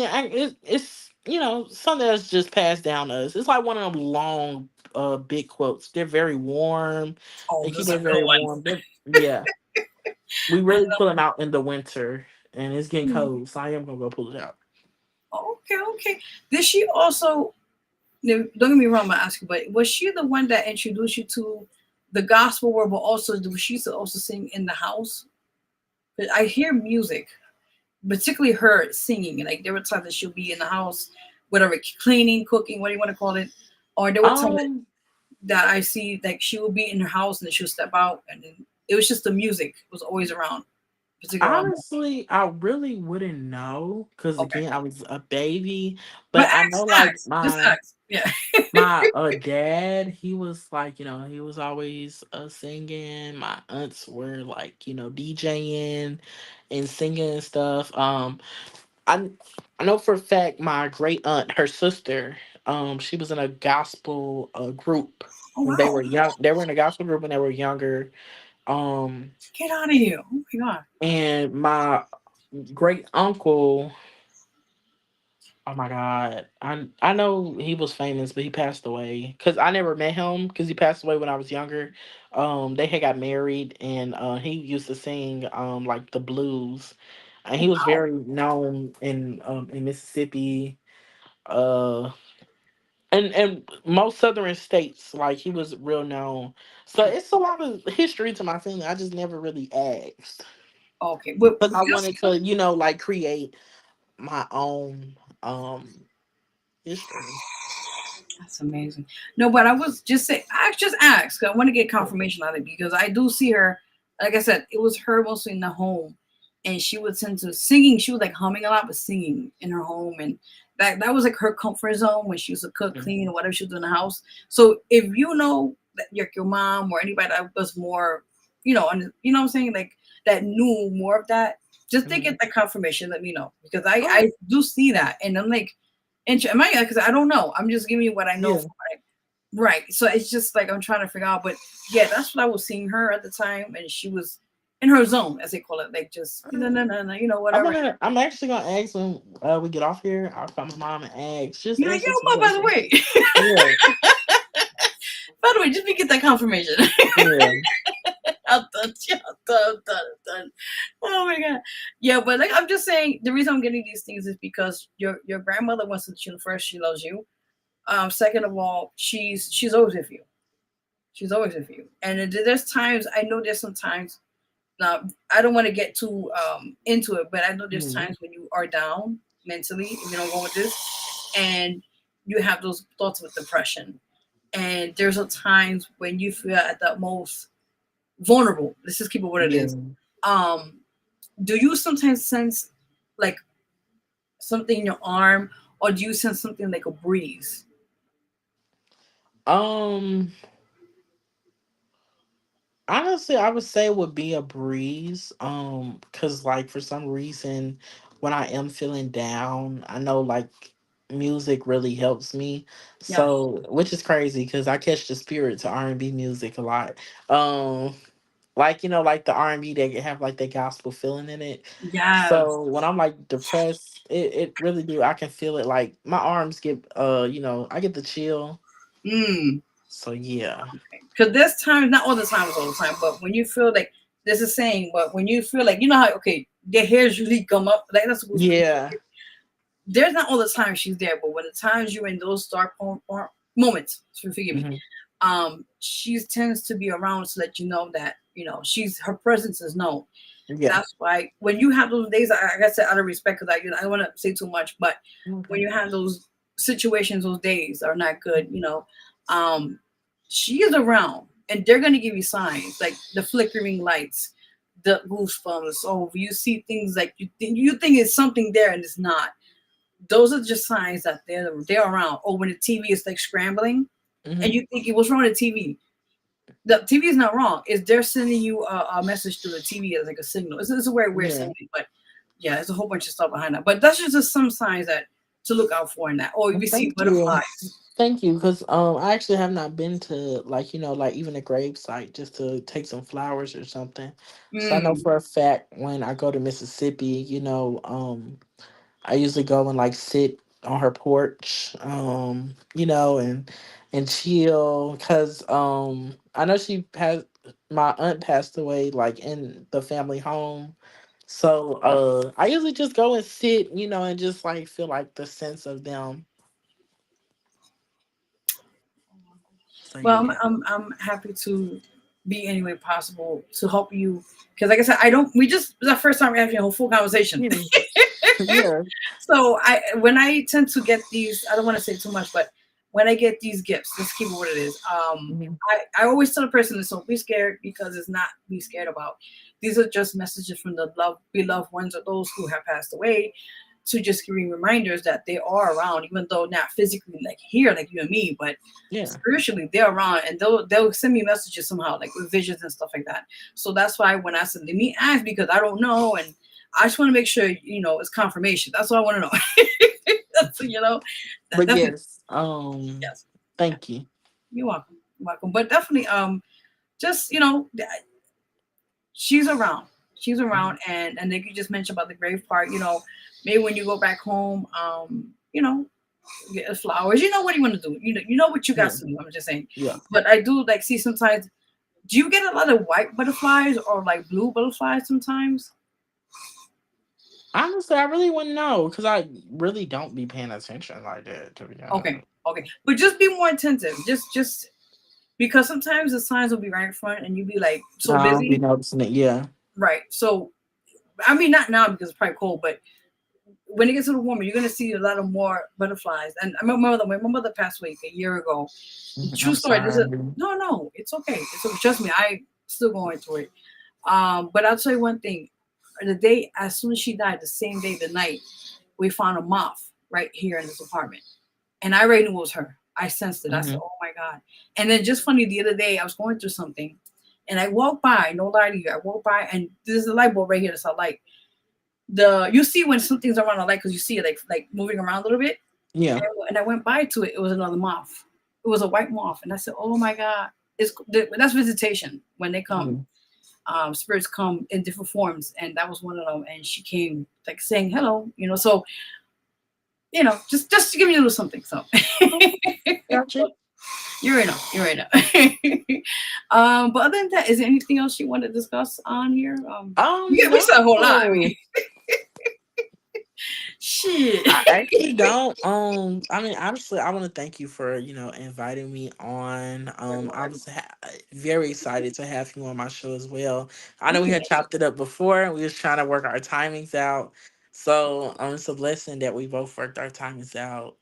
Um, Honestly, I can't wait to see more of your adventures, whether it's in music, media, Thank you. honestly, everything. I'm hoping that your listeners are blessed with 10 times more and Thank you. you gain more and more. And yeah, hopefully we see each other in the future. Because like I told you, New York actually is very much on my radar. It's Ooh, been on okay. yeah. Yeah. York has actually been on my radar. I think because I went back and watched the Wendy Williams movie like yesterday, and I was like, okay, maybe I need to go to New York and go to the radio station too. Oh shit now. Yeah, you know what I'm saying. Yeah. So, Yes. honestly, yeah. So I just thank you. You're very welcome. And I want to thank you again. And everything is not a coincidence in life. I always say that. So things happen for a reason. But before we go, tell them any shout outs before anything. Any shout outs you want to give. I It could be um, anything. I mean, so I would shout out my editor, and he's also my videographer, Big Zato. He's an artist as well. He's a very dope writer. He produces my show. He helps do everything. So I do want to shout him out. And I guess my socials and stuff, y'all can Yes, find tell me them. on Instagram, underscore on air, JOMARAJ, Joe Mirage. You can find me on YouTube, The Joe Show, Facebook, Joe Mirage, um, Not TikTok. Nicki Minaj friend. No relation to Nicki Minaj. Just saying. Yeah, y'all, it's no relation to Nicki Minaj. Joe Mirage is just something, it's a name that I created in middle school when I was getting picked on a lot, and it stuck with me because I made it into a alter ego where I feel like nobody could, pick with me anymore. So I have no relations to Nicki Minaj, but this might sound crazy. It Oh. was a video I seen of Nicki Minaj. Oh And that's shoot. when I came with that's the reason why I came with Joe Mirage. So yeah. Ooh, so now we know. Okay, I like this. So yeah, Yes. it was actually it was one of the documentaries that she made. And I can't remember which one it was, but I just know it was a good documentary. So I ended up calling myself Joe Mirage because I was like, she's like fearless and she believes in fighting and never giving up. So that's the main reason why I created it, because I was being messed with all the time and I became a fighter and I never gave up. I never took no for an answer. I just seen her put in so much work, and I just wanted to take the Mirage. I love that. So yeah, y'all can find me on TikTok, Joe Mirage or the Joe Show. Honestly, anywhere y'all can just Google me, baby. You gonna see Joe Mirage. If you Google Joe Mirage, you'll see my face. You'll see me. So you'll see like all the adventures and everything that I have going on. I love that. I just want to say thank you again for coming on here. And No listen, problem. you're an amazing person, a beautiful spirit, and you're gonna go far. Just stay Thank focused, you. stay determined, and excuse my French. Fuck the haters, fuck the naysayers. Use that as motivation to, like I said Yes. earlier before, to push, and go as far as you can into the highest. So you already know. But thank you for coming on the show. Appreciate you. And we always gonna Thank stay you. connected. So you already know. Yes. Well, y'all, you have a nice night. Thank you. Same And here. I'm about to go get ready for tomorrow, Yes, child. you got this. Stay positive. Stay Got you. positive. Thank you. You welcome. Have a good night. You too. Thank you. Bye. This is amazing, guys.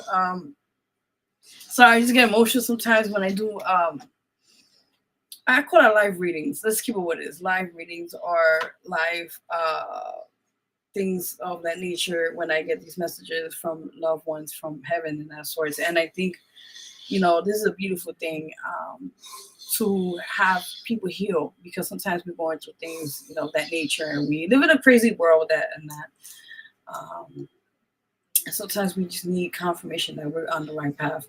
But again, big shout out to our guest for this 9 o'clock hour. She's a radio. Sorry, my mind's everywhere. I had like so many things on my mind today. This week's crazy. Our beautiful, lovely radio personality and host as well, Jamar. I could think Mirage. So Joe Mirage. I got it for the Joe Show. Definitely support him. He's an amazing person, and just great things for him as well. So stay tuned for that. That's said and done. So with that in mind, we're gonna take another quick break because I gotta drink me some water. I'm like half asleep, tired. Yeah, and we got more to go on the show, so stay tuned for that. After this, we'll take a quick break. We are going to go into our breaking news. You know how we do the show here, guys. Again, chat is open to all watching now later on. Don't mind the background. That's not I can't do anything about that. I can't. You already know. So I listen. The snoring is not my fault. I can't do anything about that. But with that in mind, we'll take a quick music break here on the show. And all said and done. You already know. So we'll be right back. Watching the Vero G Spotlight Radio Show. Your host Vero G, and we'll be right back. Stay tuned, and we got more great tunes for you guys on the show. So stay tuned. We'll be right back. It's going crazy.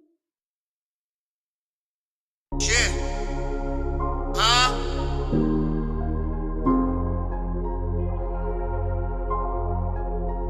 Watch this switch up. Listen. Let's get it. It's console. Yo, Halo, you made this shit? Can't do a crime in the same fit. Switch up. I've been on the grind trying to get my cake up. My next move is my best move. Hate up. Y'all niggas is bitches. Weird makeup. A snitch on op I would never trust. Moving up, leave the rest in the dust. A lot of imitators, I just switch up. Desire running low, need a re-up. They hate it when I switch up, oh well. This my city and my name ring bells. A goat in the making, trust the process. They competing with me like a contest. I'm on a different level, get in line. If you want smoke, I'm not hard to find. Switch up, you know I'm coming for blood. Watch how you stepping, I'ma make it flood. They know I got the game on lock. I just walk in, I don't gotta knock. Time running down on the clock. Trying to invest money in them stocks. They know I got the game on lock. I just walk in, I don't gotta knock. Time running down on the clock. Trying to invest money in them stocks. Yeah, you know what's going on. You know what time it is. Check your age, nigga, not your shoe size. Ignoring you haters is the best reply. I'm too focused, y'all can't distract me. I'm your idol, y'all haters look up to me. Pipe down, homie, and lower the height. You like them dirty chicks, that's your type. I switch up, every day is a different baddie. Vanilla and chocolate, they both got the fatty. They try to block my wins with hate, but I'm already up, y'all too late. When I switch up, you gon' see a different side. Had to switch up, pull up in a different ride. They wasn't ready for the switch up, my bad. You have no money in your pockets, that's sad. Watch how I switch up the plan. I'm going far, I leave you where you stand. They know I got the game on lock. I just walk in, I don't gotta knock. Time running down on the clock. Trying to invest money in them stocks. They know I got the game on lock. I just walk in, I don't gotta knock. Time running down on the clock. Trying to invest money in them stocks.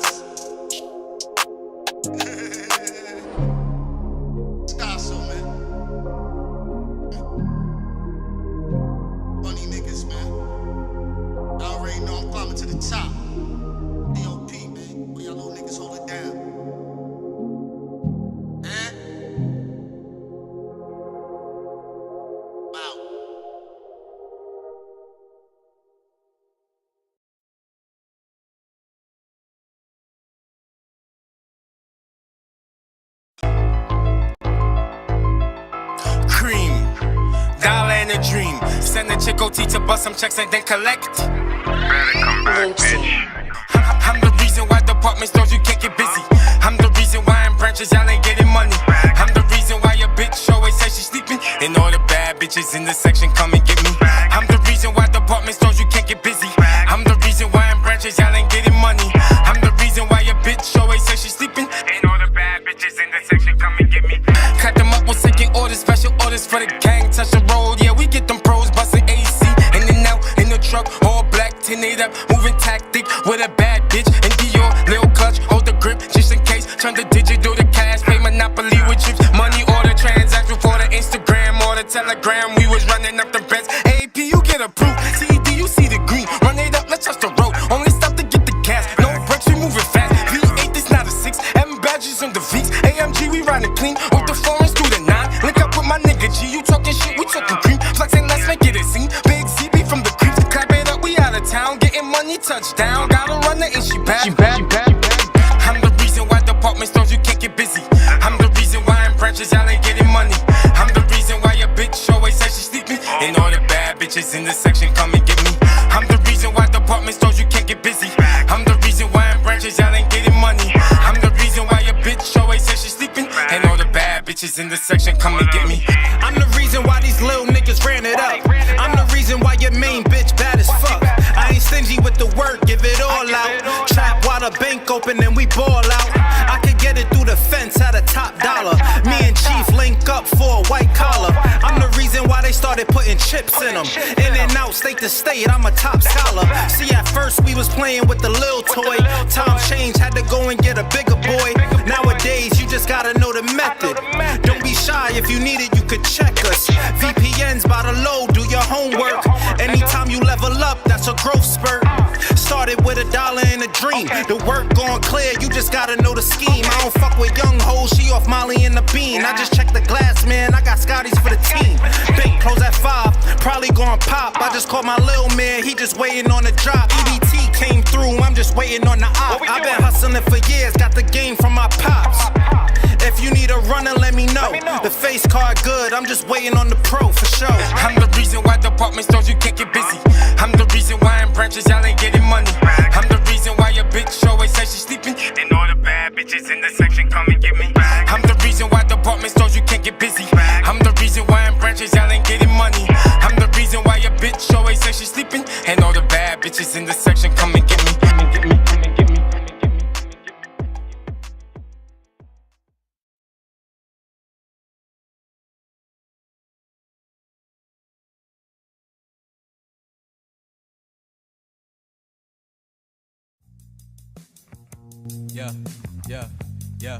Yeah. Finna go like this, yeah.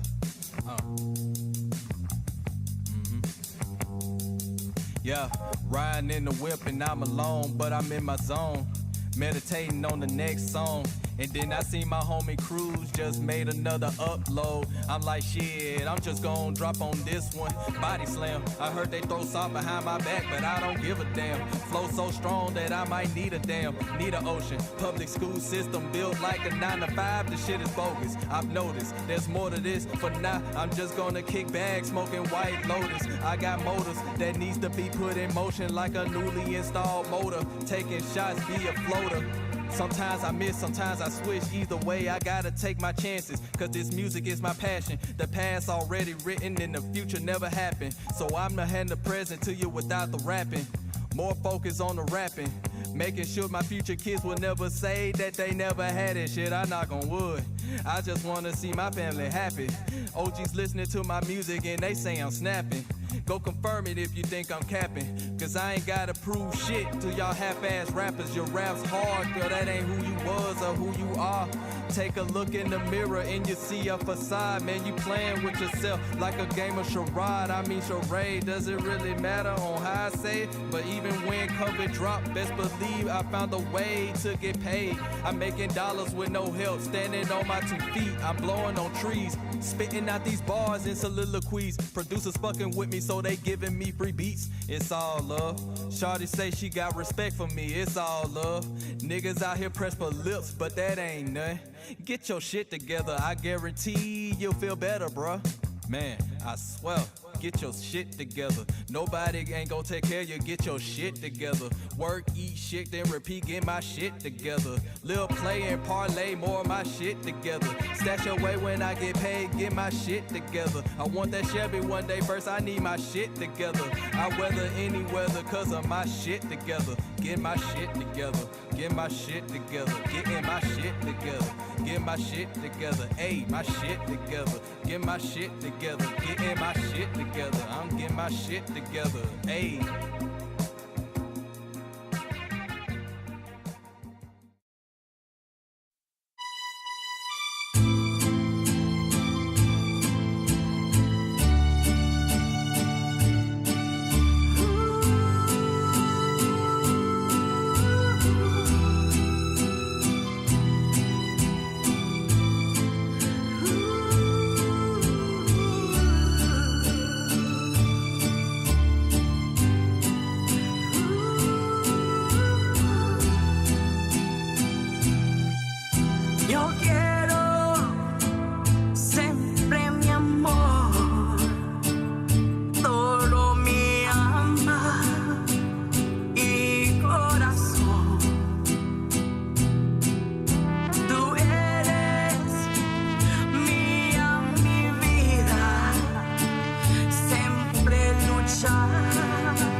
Hey, yo, this is Ant Taylor, and you're watching the Vero G Spotlight Radio Show.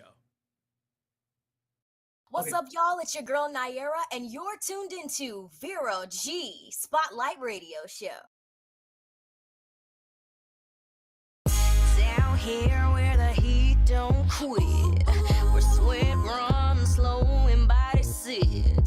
Them city lights don't shine where I lay, but the stars in the south light up a mile away. Something about when the breeze hit my skin, whispers of the tires pull me deeper in. Sipping sweet tea, but mine needs something stronger. Boy, I can tell you gon' last much longer.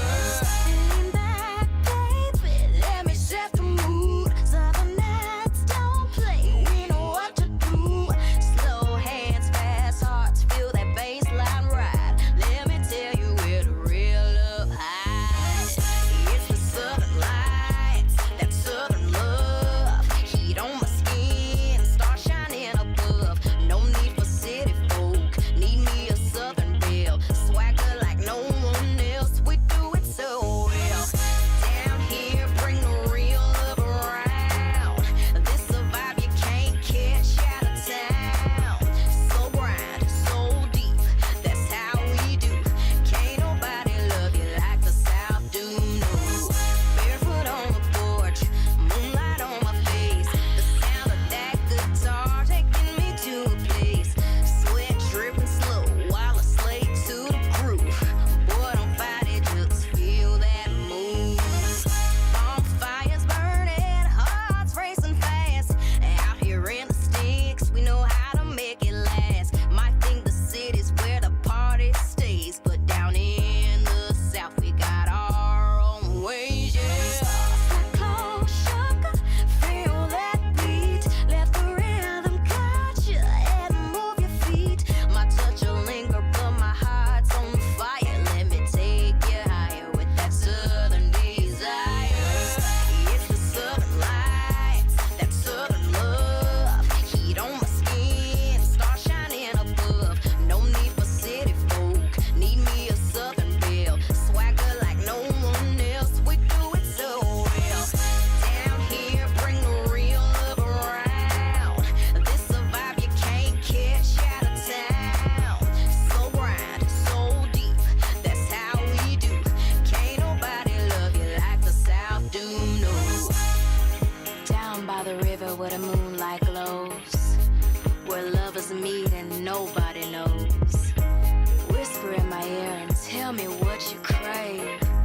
Boy, I'm about to take you where you can't behave. It's the southern lights, that southern love. Heat on my skin, star shining above. No need for city folk, need me a southern belle. Swagger like no one else, we do it so well. Down here, bring the real love around. This a vibe you can't catch out of town. So grind, so deep, that's how we do. Can't nobody love you like the South do, no. All right, guys, welcome back. You're watching the Vero G Spotlight Radio Show with your host, Vero G.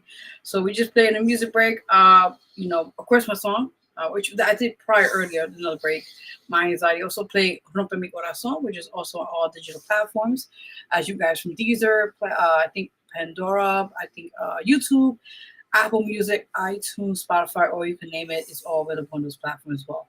Also, we played artist Casio music videos. Excuse me. Wow. Switched up. We also played artist Big Chief Cream featuring G Lloyd and a few other artists as well. Big shout out to all of them that we play each week on the show here to show them nothing but love. You know how we do, nothing but love for your baby. Remember Heavy D? Remember that guy, Heavy D and the Boys? I think it was called back then. I don't remember, but anyway, that song's in my head. I gotta play it around tonight before I go to bed. Nothing but love for your baby. Need some memories, anyway. All right, guys. So if you guys enjoying the show so far, you guys can like it. You also watch us on live now on Facebook Live, on YouTube, and also on Twitch, as you guys can see.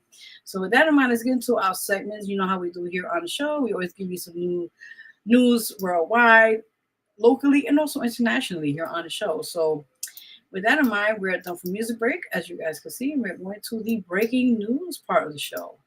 Like I said, we always give you updates on new upcoming things are happening. With so much interesting things happening in the world, with just day-to-day things in that sense and that nature. So you guys already know.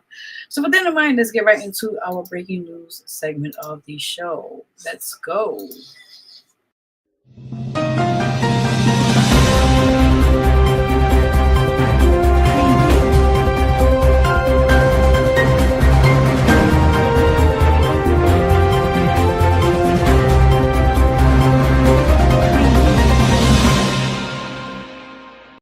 All right, everybody. Let's get right into our breaking news of the show. Let's see what we got today this week. It's been a lot of interesting, juicy things. So let's get right into the scoop, as they call it. So let's go to the first story, right?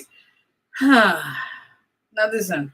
I got an update on this too, by the way. So let me give you a rundown what's been going on with this food stamp situation.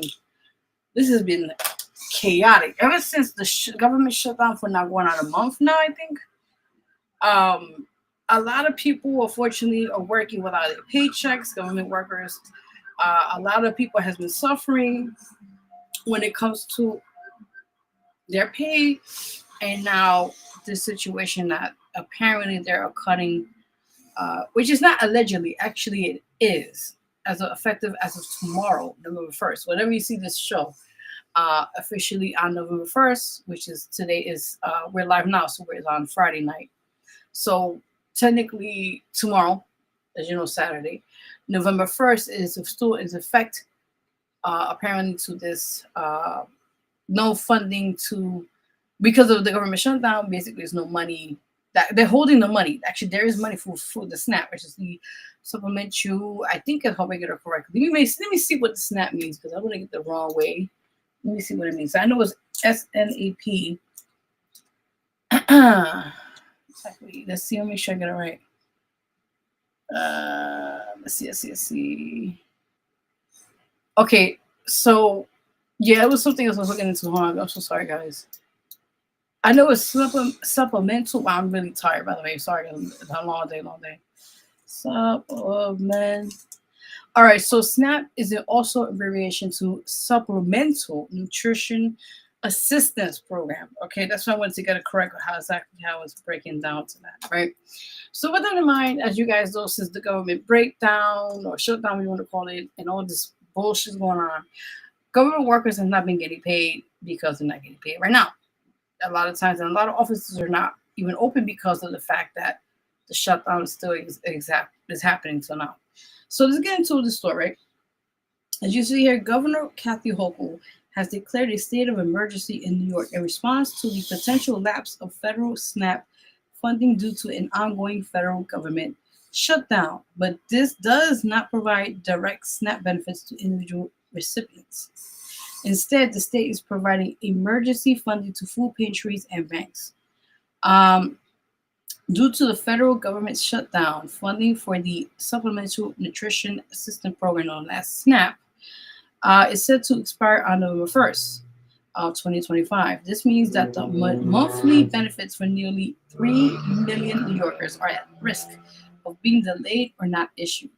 On October 30th, which was, by the way, 2 days ago, 2025, Governor Hochul declared a state of emergency to unleash, or that's what she's here, every tool at our disposal to keep New Yorkers from going hungry.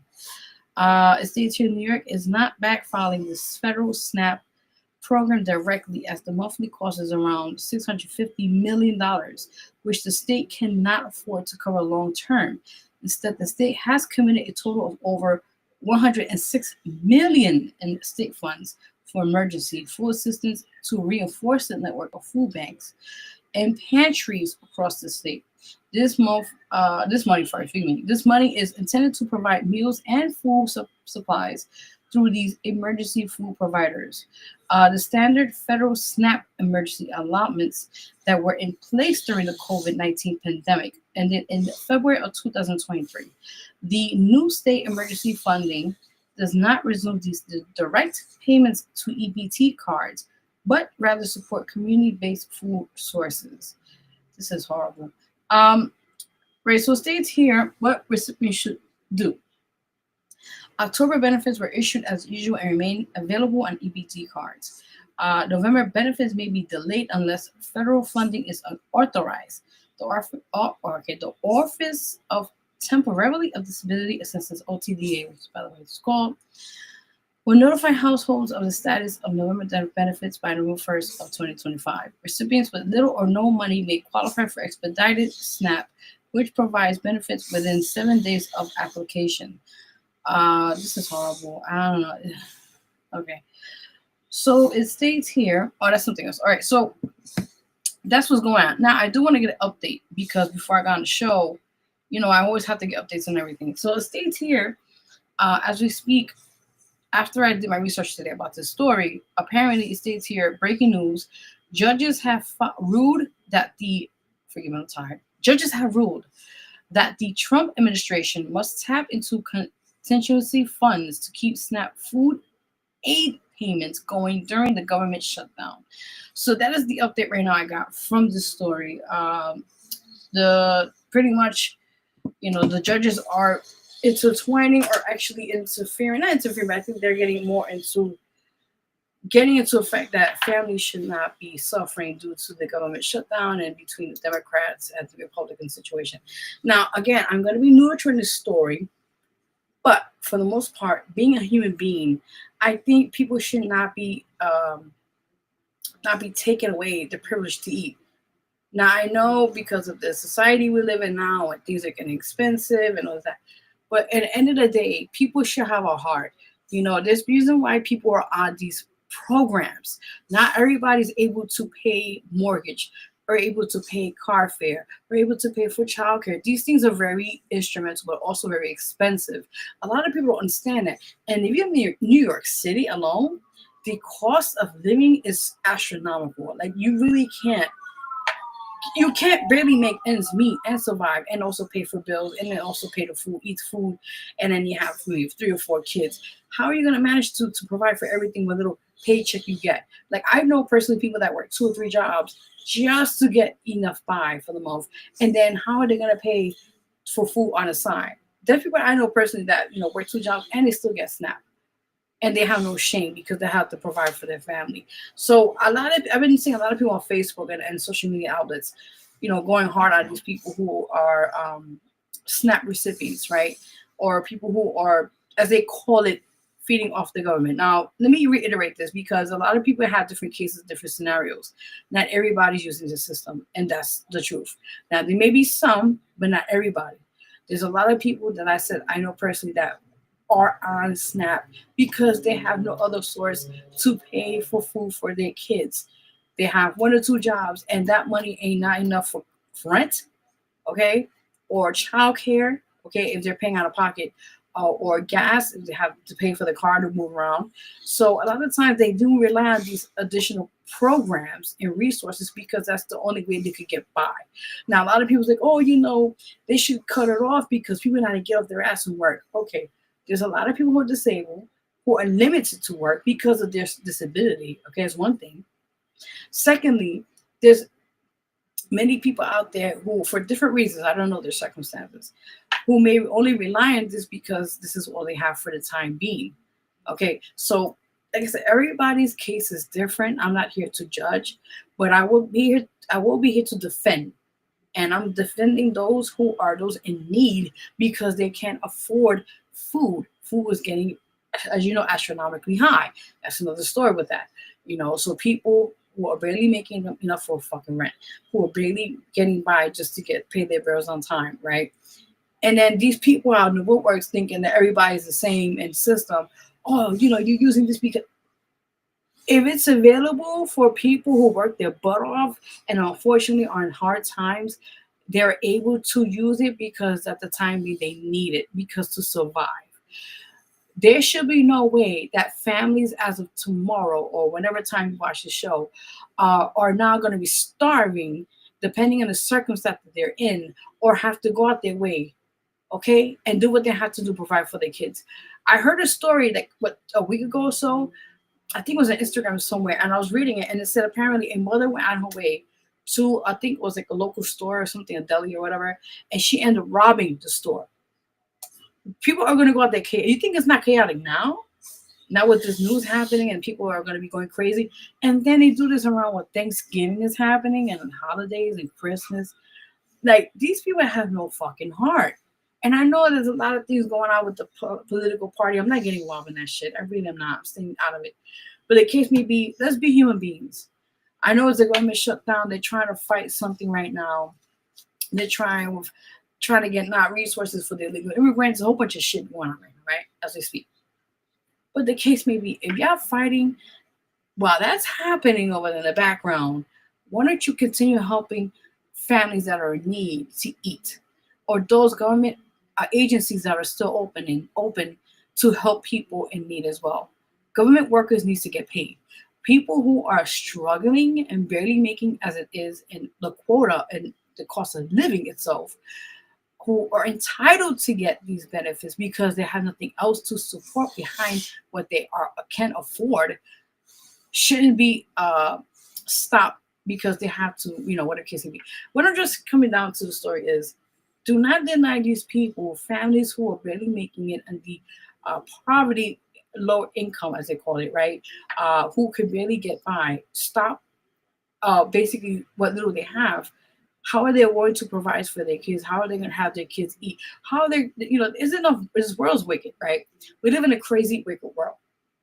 And on top of that, now you're stopping people to even get a plate of food or buy groceries for their kids because now that's, how chaotic this is going to be? People wake the fuck up. Stay woke, as they call it, right? This is going to be chaotic. I already foresee it. I already foresaw it. And you thought people were already robbing stores just to get by to eat? This is a basic need, people. Having shelter, that's a basic need. Having clothing, that's a basic need. Eating to just survive is a basic need. So when somebody is telling our society and our standards right now, we're cutting off what little you're getting as of assistance to eat for not only yourself, for your kids, because of due to other circumstances. Go answer to those mothers out there now that gotta go and God forbid steal these delis or supermarkets, what you call it, just to make sure their kids eat for the night. Okay? Look at the effect of now one stupid shit that's happening in Washington D.C. because of the bickering back and forth with these two parties is affecting now everybody worldwide. We need to put a shit in the side and continue getting these additional helps for these people while they fix the shit in Washington, D.C. I'm just saying my point of view, POV. If you have anything to say about this, you're more welcome to do so on here. Now, I'm going to say one thing only. I respect everybody's opinion when it comes to this case, but I'm personally seeing people who I'm affiliated with, and I'm disgusted when one person put out something about, what is it? Something like, or people got to get off the system and work. Okay, that's cute and all, but not everybody's using it. Everybody's using it to get by. There's families out there that have 2 or 3 kids and they barely make ends meet, and they're probably all working, but they can't afford food out here as it is, and that's the only thing they have at the time being. You go tell that mother who's a single mother raising 2 or 3 kids alone, and tell them you got to get off your ass to work when she is already working and providing for her kids and her household. And she barely had enough just to even get by to eat for her kids. And she got to sacrifice her own plate of food so her kids will eat every other day or night. So I think when people are so judgmental on everybody and think because the system has worked one way, they think everybody is on the same concept, and it's not the case. So that really disgusts the fuck out of me. And that's why I'm like, yeah, no, thank you.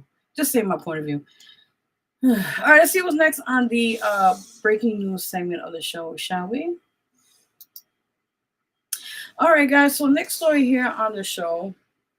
Now, you guys know this happened around a couple of years ago. I remember this story where the bus company were in strike for a while. I remember this, and it did affect a lot of kids who were going to school or taking a bus, school bus as they call it here, or other world, worldwide, whatever you want to call it, different states. So apparently, states here, the 1-month emergency contract extension for New York City school bus services is a temporary non-bid agreement that ensures current service continues without immediate disruption while long-term negotiations proceed. The extension is up for 30 calendar days. That's pretty much a month. It serves as a stopgap measure to provide stability and allow all parties, bus companies, the Department of Education, the Mayor's Office, and the Panel for Education Policy to negotiate a long-term solution. So this is a temporary situation before they went to strike a couple years ago. Remember this, the bus companies and that, because they demanded more money, more pay, remember? So they eventually made a resolution, they made a deal, and everything was fine. So now another situation again. These bus companies, these workers are feeling that they're not getting the right pay, and it's just a whole thing. They're trying to go to strike, but now they're doing a only 1 month basically extension to see between them negotiating pretty much with the bus companies and New York City to get additional funding for these workers. So it states here, the bus companies and the city had already negotiated a 5-year contract extension, but it was unanimously opposed by the Panel for Education Policy, which is PEP, which reviews large contracts. The PEP cited for a lack of adequate employee protections and service improvements in the proposal 5-year deal. By signing the emergency extension, bus companies agreed to delay potential layoffs and continue providing service for approximately 150,000 students, averting a planned service shutdown that was scheduled for November 1st of 2025. Jesus Christ. Everything's happening at the same time. Anyway, bus companies have stated that these month-to-month extensions are unfeasible for long-term operations, as banks will not finance bus purchases as long-term leases without a stable long-term contract. They have been operating on such emergency contracts since their previous agreement expired in June of 2025. This is horrible. It states here, in the event the extension had fallen through, the city had prepared a contingency plan, including providing prepaid MetroCards, OmniCards to students and caregivers, prepaid ride shares for eligible students, and reimbursement options for families. This is crazy. My God. I don't know. How you guys feel about that? They had this a couple years. I remember this. When they had a strike, and it was like, I think a couple of weeks they did this, whatever, and they ended up winning, or not winning. They made a mutual agreement to the situation. This is weird. I don't know.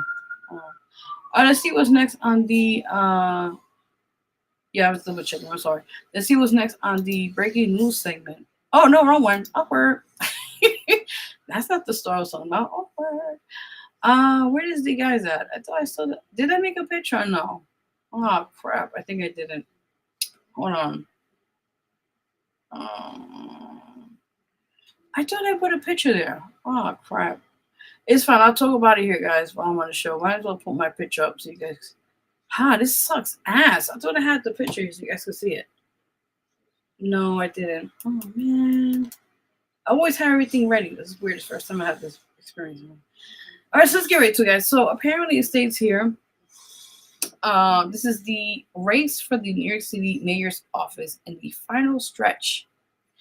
And ahead of Election Day on November 4th. No, November 4th is Election Day, right? So, yeah, you right now. So with that, I'm going to put my face up here so you guys continue talking now. Apparently it states here. Yes. So it states here. I can't read this. Oh my God, I'm blind. Forgive me, guys. Hold on now. Hold on. All right. So it states here, the user's provided information is largely accurate. Oh, I need to go sleep. Largely accurate, reflecting the current state of the 2025 New York City mayor race as of Friday, 2000. Oh, right today. Yeah, my bad. All right. So it states here, as of today, Friday, October 31st of 2025, State Assemblyman Zoran Madami, the Democratic nominee, holds a commanding lead over his opponents, former Governor Andrew Cuomo running as an independent, and Republican nominee Curtis Silva, ahead of Election Day on November 4th, which is Tuesday, by the way. I told you guys about that already. Latest polls confirm that Zoran Madami is in the front runner, and an Emerson College poll shows him about 50% support, compared to Andrew Cuomo's 25% and Curtis Silva's 21%. A Martis Universal poll gives Madami a 16-point lead over Cuomo. Damn. The high-profile endorsements mentioned are accurate. Former Mayor Michael Bloomberg has backed Andrew Cuomo, and some bodega owners have endorsed Zoran Madami. The general election is scheduled for November 4th of 2025. All three individuals are current active candidates in the general election race. Interesting. I don't know. I predicted that this guy was gonna win. I'm sorry. I'm sticking to it. I when I say it, I feel it. I feel it. There's a chance Madami is gonna get closer, but not gonna win. And I have a feeling that Cuomo will be taking the mayor's seat. I'm just saying. Mark me wrong. Within the next few days, we'll see who wins on November 4th. God bless them. But I have a feeling Cuomo will be winning. I'm just saying. My feeling is my vibe to it. We'll see.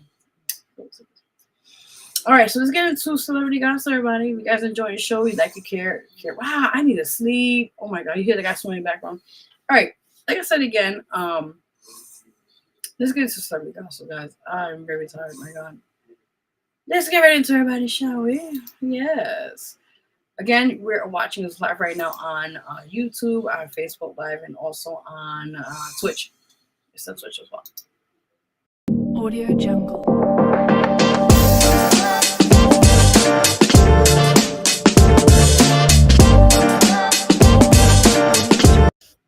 All right. Celebrity news, everybody. You know how we do. We add a little flavor to your taste of the cake in the neighborhood. That's right. So with that in mind, let's get into celebrity news. We got an interesting story with this one. Please tell me I have this picture. My God, I have my. Oh, I do. I'm about to say, not today, devil. No.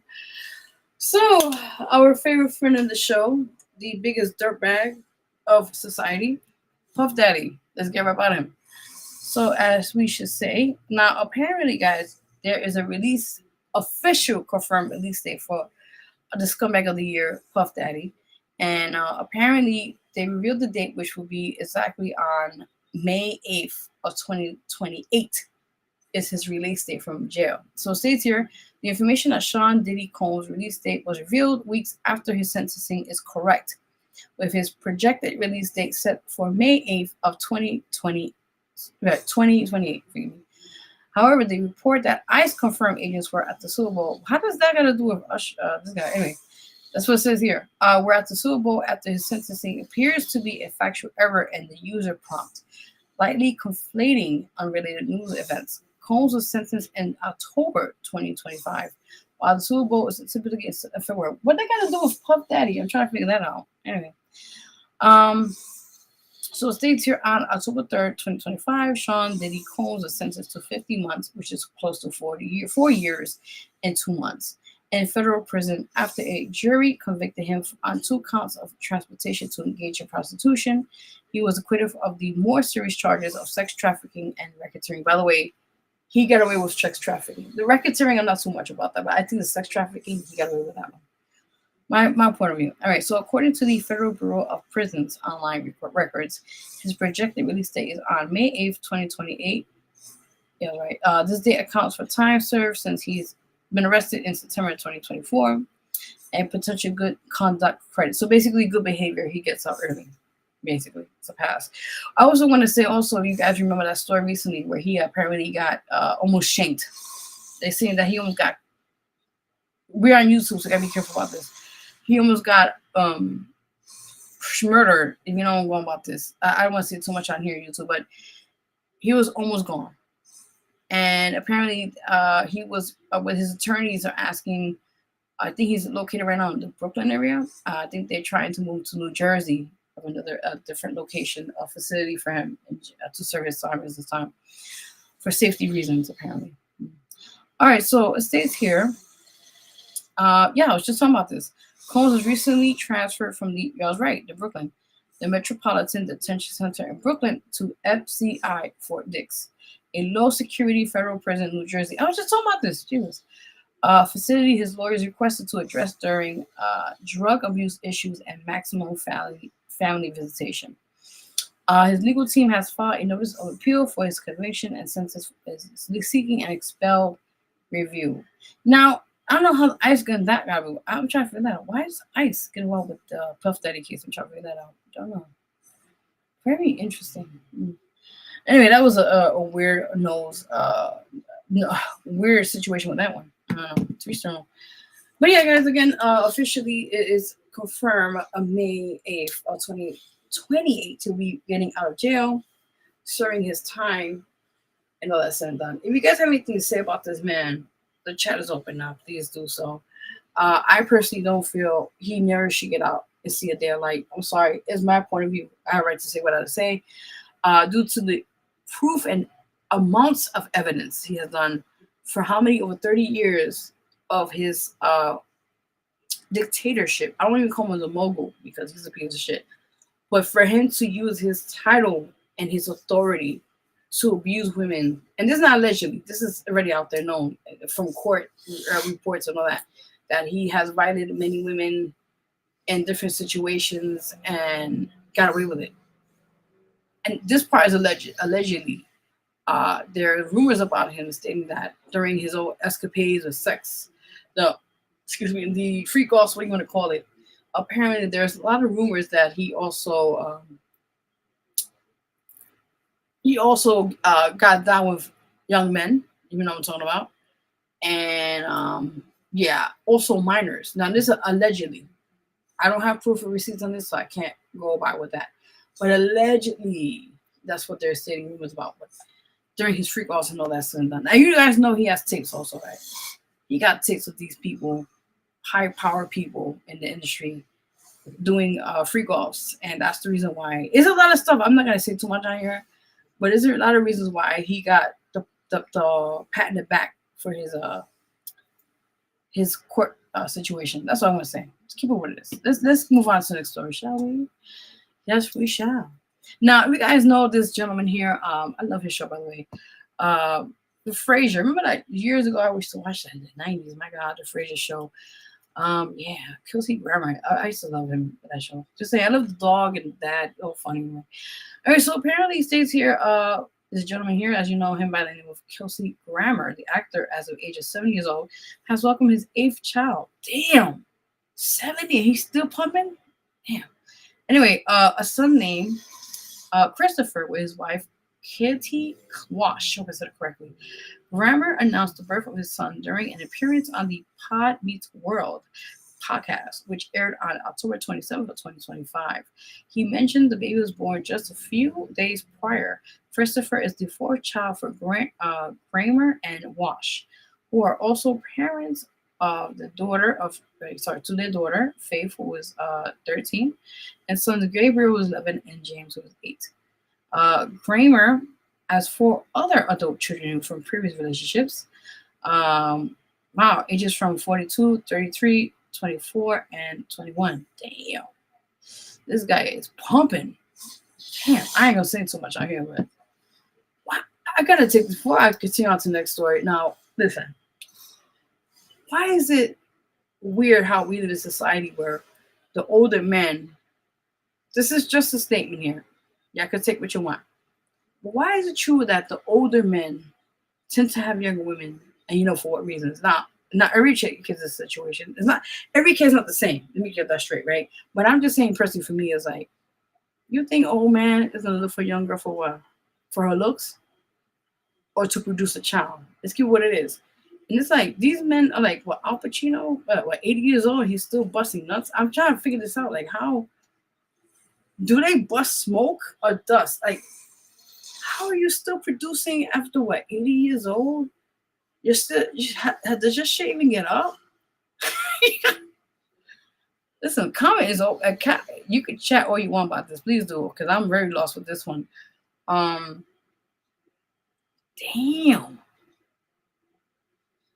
I just gotta say that.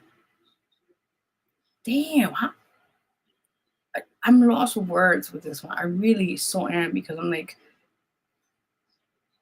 how do these old men find these young women and captivate them with their old penises? I'm just trying to figure this out.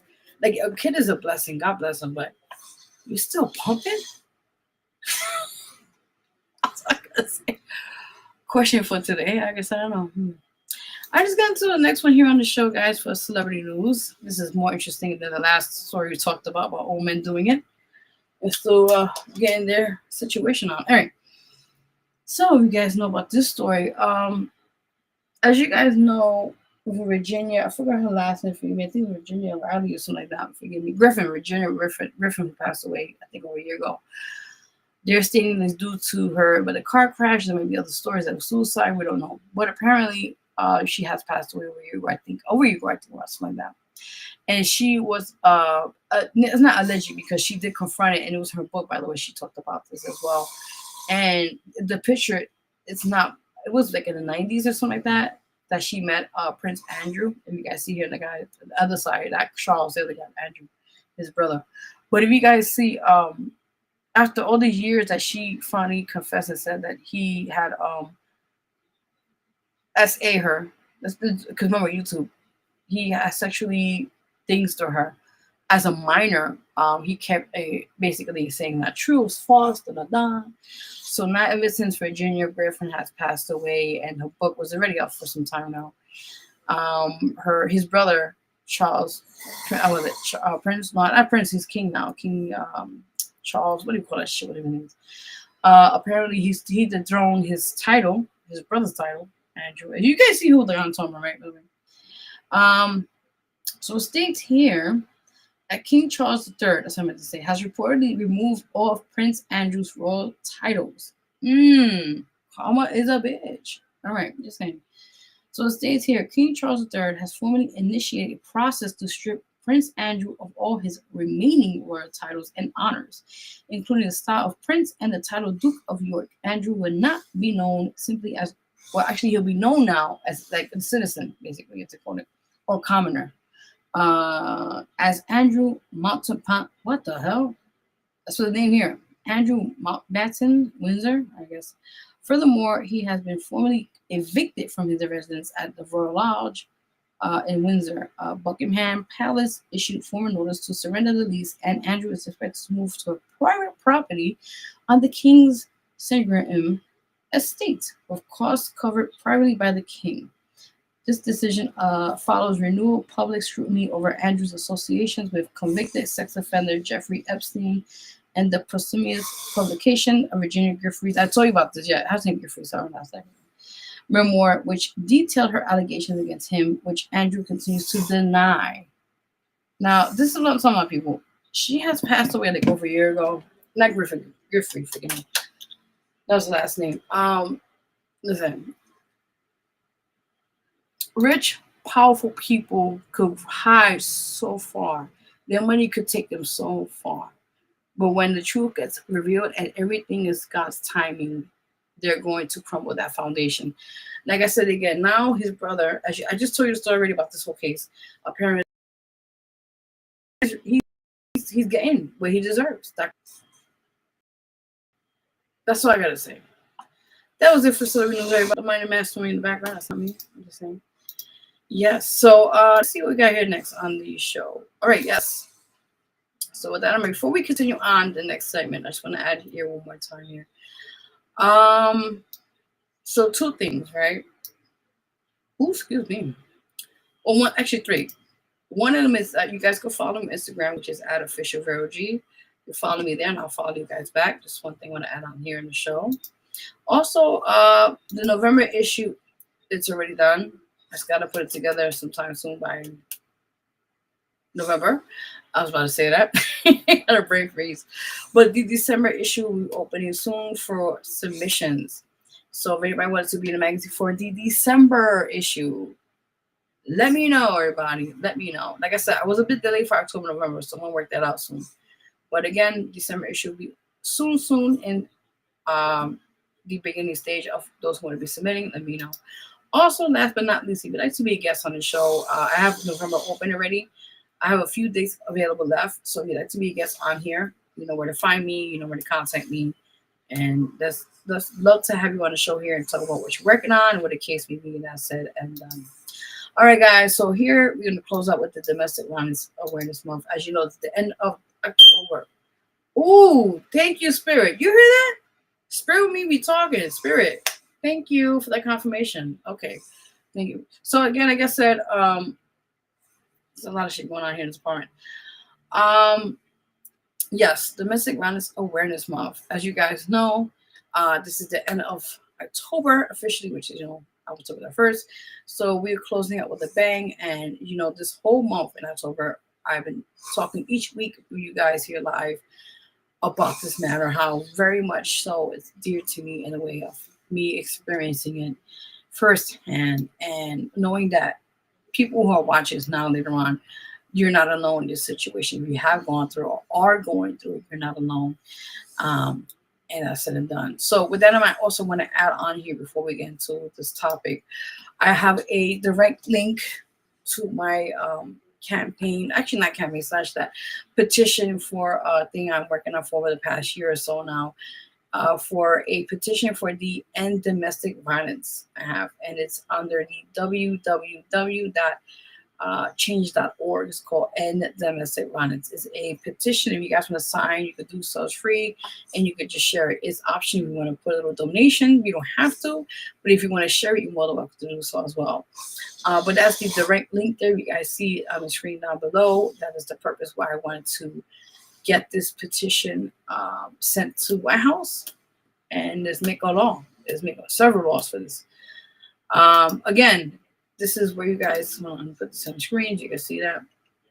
That's my petition. It's called to end. Actually, the petition name is End Domestic Violence. Excuse me, I'm tired. And the website is www.change.org. You definitely guys could support it. If you could do so, I appreciate all that said and done. So you guys already know. Yes. So with that, let's get back into the story of the Domestic Violence Awareness Month. Now, with that in mind, I got two bonuses for you guys today on the show. So one is going to be a testimony. I watched this video and it got me really teared up. Again, these things are graphic, just some of the things you're going to see in this particular clip. But with that in mind, this is a survivor story, and I don't want to say too much, but just watch, and how these people in rural areas, not like the city, rural, like the country, that have to rely on their spouse. Because remember, over there, when it's like the countryside, you have to have a car. You have to have, that's the only accessibility you have, to take a car to drive to the local supermarket, maybe 25 miles. I don't know. I'm just saying. In the countryside, as they say. So everything is distant. You have to rely on, if you don't have a way to move around the car, you need to have your spouse or whoever could bring you back and forth to get things done. So with these females who tell their story and discuss about how they were in relationships and had to suffer, that's what's called, suffer, of the hands of the abuser, because they felt that they didn't want the family dynamic to be broken with their kids, or they felt like there was no way out. So these, I think it was 2 or 3 ladies are telling me the stories. I want you to see it. Don't mind the noise in the back, guys, forgive me. And then after that, I got to do something as well for you guys a bit after this. So, but then I might will take a break. As you're watching the Vero G Spotlight Radio Show, your host, Vero G. And we'll be right back. We got a clip for you guys for the Domestic Violence Awareness Month edition of the show here. We'll be right back, guys.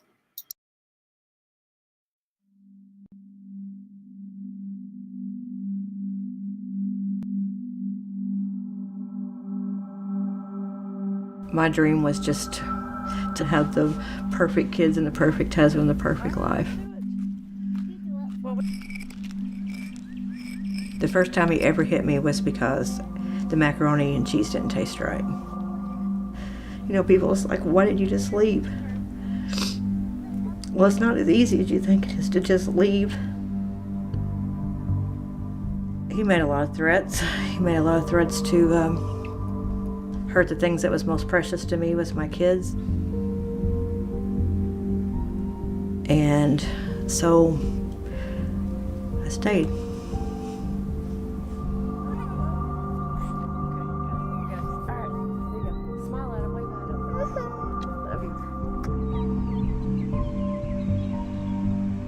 In Illinois, we have close to 13 million people. It's estimated at least 300,000 of those people are domestic violence victims. We could have 2 to 3 calls a night on domestic of some type.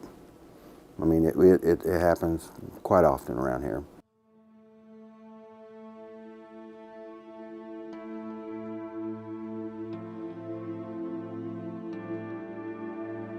Look at the rural parts of the country, and I don't care what state you're in. To get anywhere to do anything, you have to drive a long ways. So first of all, you have to have a car that runs. You have to have a phone that works. Our child welfare systems aren't there. There's no hospital down there. You can't get access to resources.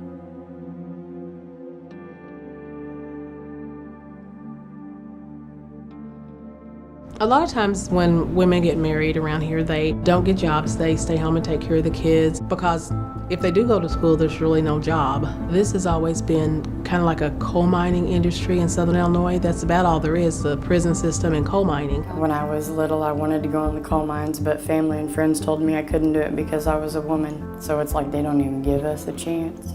It's all you can do to make ends meet. Even if you both have full-time jobs, it's rough. It's just rough. And 9 out of 10 women stay for the same reason I did. How was I gonna make it with 4 kids by myself? I have stayed in a relationship because of money. And I have been through abuse because of it. I needed money for my kids because I didn't know what else to do. Someone has chosen that they want to be in control of the person they're in partnership with. They have a bunch of tools that they use, whether it's physical, financial, emotional. He is a terrorist. He has one victim that he terrorizes. Not all of America, but this one person. And a lot of people don't see that, don't realize that, but she's terrorized each and every day. My son is telling me how he was abused by my ex-husband when I was gone. He would beat him and tell him if he told, he would beat me. So basically, my son took beatings to protect me. And that's really hard as a mom to understand when your baby takes beatings for you. And everybody, well, why don't you just leave him? Why don't you just leave him? He would say, well, I'm gonna kill you. I'm gonna kill me if you leave. Look, guys, you do not understand how hard it is to leave an abusive relationship. When he was abusing me all those years, every time that I would call the police, they would just tell him to calm down, everything would be okay. They'd ask him to leave and drive around the block. We would sometimes believe a lot of what the man said and not so much the women, because we had the attitude that she must like it because she's staying with him. It's been 25 years. Glenn came home that night from work. He abused me for 7 hours and 45 minutes. I thought he had fell asleep, so I thought it was going to be over with. So I got up and I was starting to tiptoe. I was going to go in there in the kid's bedroom. And when I did, he had laid the gun down on the floor beside the couch. And I seen him move and go to grab for it. And I don't even remember, somehow I dove for it. And somehow I got it before he did, I don't know. And just turned my head and fired. I didn't know if I'd hit the couch, if I'd hit him, where I'd hit him. And he stood up and turned around. I looked and I seen that I had hit him. And then I heard him die.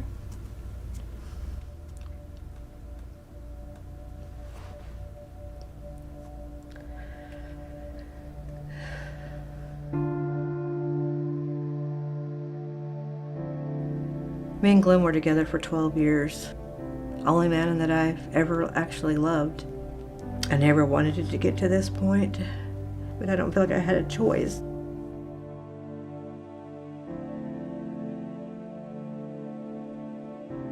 I was probably the first that got the training that was needed for us to understand, I guess, more or less the female side of this. When they're a male abuser, they've seen their father do it, they've seen their grandpa do it, they think it's normal. You gotta break that cycle. You know, I've made it this far. Now it's my turn to love my children and grandchildren unconditionally. If you can just save one other person, it's worth it. Once we all connect the dots and everyone stands up together and says, we're going to teach our children different ways, then we'll begin to make a difference. I made it. You did. Hey, Woo.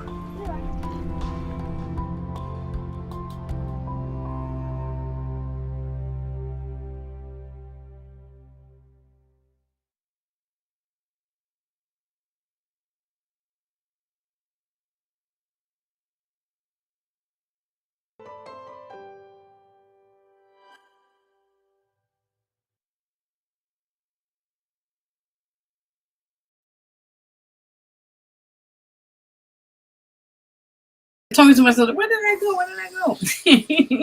Hey guys, welcome back. You're watching Vero G, so I show your host, Vero G. So, yeah, this was very touching, and I felt like this was the best way to kind of close out this segment this month on the Domestic Violence Awareness Month. Now, we did cover some gruesome past episodes, testimonies, and what was domestic violence, and different, I guess, informative and educational information for you guys, the viewers, of course, at home, that sorts, to understand a bit more about this matter. And this is why it's very close to me at home, because it affects everybody. It not only affects the parents or the mother or the father, whoever is affected by this, who the abuser is affecting the victim, but at the same time, it's also the dynamic, the families and those around them that are being suffered by this as well. So with this story, it really touched home, and I think hearing their stories, how they had to go through something where they were able to get out of the situation at hand, and they were able to live a fulfilling life, to continue on their own life in a sense. I think it's this is why I really push this heavy, this concept. Again, I have a petition. It's under www.change.org. It's called End Domestic Violence. So with that in mind, I also have a little special treat for you guys. I forgot her name, forgive me, it was a couple years ago. Big shout out to Gary who put me on to her. She was a reporter from Italy, who I had the opportunity to have worked with, and she did like basically a little story on me, and she put on her channel for nowhere, and I was able to, with her permission, to have this on my channel as well as also on my YouTube channel. Anyway, on the Vero G Spotlight Network channel, and I wanted to show this to you guys, a way to close out the Domestic Violence Awareness Month segment. So this is my small part of a testimony of my own experience, somewhat of what, a bit of taste of what I went through, as well as being a, not a victim, a survivor in this ordeal I went through in the past. So here it is. It's less than 2 minutes. But I thank you. I forgot the reporter. Oh my God. Sophie. I think it was Sophie. Big shout out to Sophie. Yeah, Sophie. So let's take a quick break, and we'll play this right now. Give me 1 second. I'll be right back, guys. Dying to put his hands on you, then try to make up the bruises he left on you, imprinting his anger, frustration. Veronica Gonzalez has published several poetry books about love and pain. To come back and say, I'm sorry and I love you. They're about her abusive ex-partner and being a domestic violence victim for over 5 years. He almost killed me that same night in front of my own child. And if it was because my son kept calling my name, I was in and out. I woke up full of blood on the floor, and my face was swollen because he kept punching my head. He was attacking, wanted to kill me that night. I wanted to just end my life. It was really bad. What's there to live for? He can't keep doing this to me. Like Veronica, in the United States, up to 20 people are physically abused by their partners every minute. Either it's gonna be my life, or my son's not gonna have a mother. So I said, you know what, I drew the line from that point on. He left, I did what I had to do, and it took a struggle. With the help of her son, she's been able to transform this suffering into something positive. I feel like I utilize that into my creativity, and it really helped me, because when I finished writing something, I feel like it's off my chest, like, wow. Veronica has also started making music and performing. My music is my therapy. It's my life, using my pain into my songs, my music, so people could relate to it. And she uses her music to reach out to her community and help other artists. It's a good feeling just to give back, you know, and not get nothing in return. I'm happy with that, you know? It's like, hey, I did my job. Hey, what's up, guys? You're on the Vero G Spotlight TV show. I'm a survivor. I'm here. I want to show other women and men that they're not alone, and you could go anywhere, push yourself, and don't stop at nothing.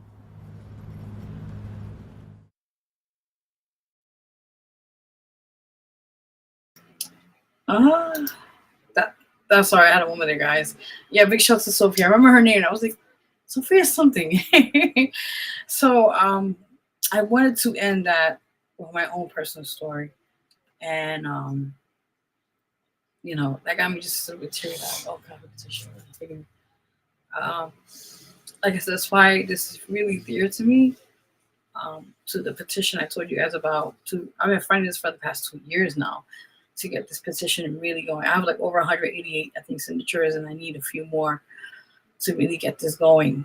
So again, I'll put it one more time so you guys can see here on the screen. It's called End Domestic Violence, and the petition is www.change.org. And this is not only for my own testimony, my own story, but I think those out there who have encountered situations of this matter and are able to talk about it, survive it, is I think that's the word I'm trying to find here, but I think it's very instrumental to let people know that they're not alone in this situation and that there is help. In my circumstances, I was able, by the grace of God, by I don't want to mention because I'm like crying about that, but my mother was able to help me get out of a situation like that. And she rests in peace and faith, and by the grace of God, I'm here. I'm here today. I'm a survivor. And you can make something out of nothing in life. And if you overcome the most worst thing in your life and you make the best out of it, I think that speaks for itself, right? So with that in mind, let me try to see if I have it here. Do I know? I thought I did. Jeez. Oh, here it is. Okay, here's the picture. I was like, where's the picture at? Okay, so here's I'm gonna take this down. The number. This is the last time I'll put this up here, but you are never alone. The National Domestic Violence Hotline advocates are here for you 24 hours, 7 days a week, and 365 days in a year. You could call the number to that. The hotline itself is 1-800-799-SAFE, which is 7233. I'll leave this up here for a few minutes. You guys can write this down. Those who are deaf of hearing, their line there is 1-800-787-3224. Also, you could text them with the word START to the number 88788. And also you could chat there, as you see in the screen down the bottom.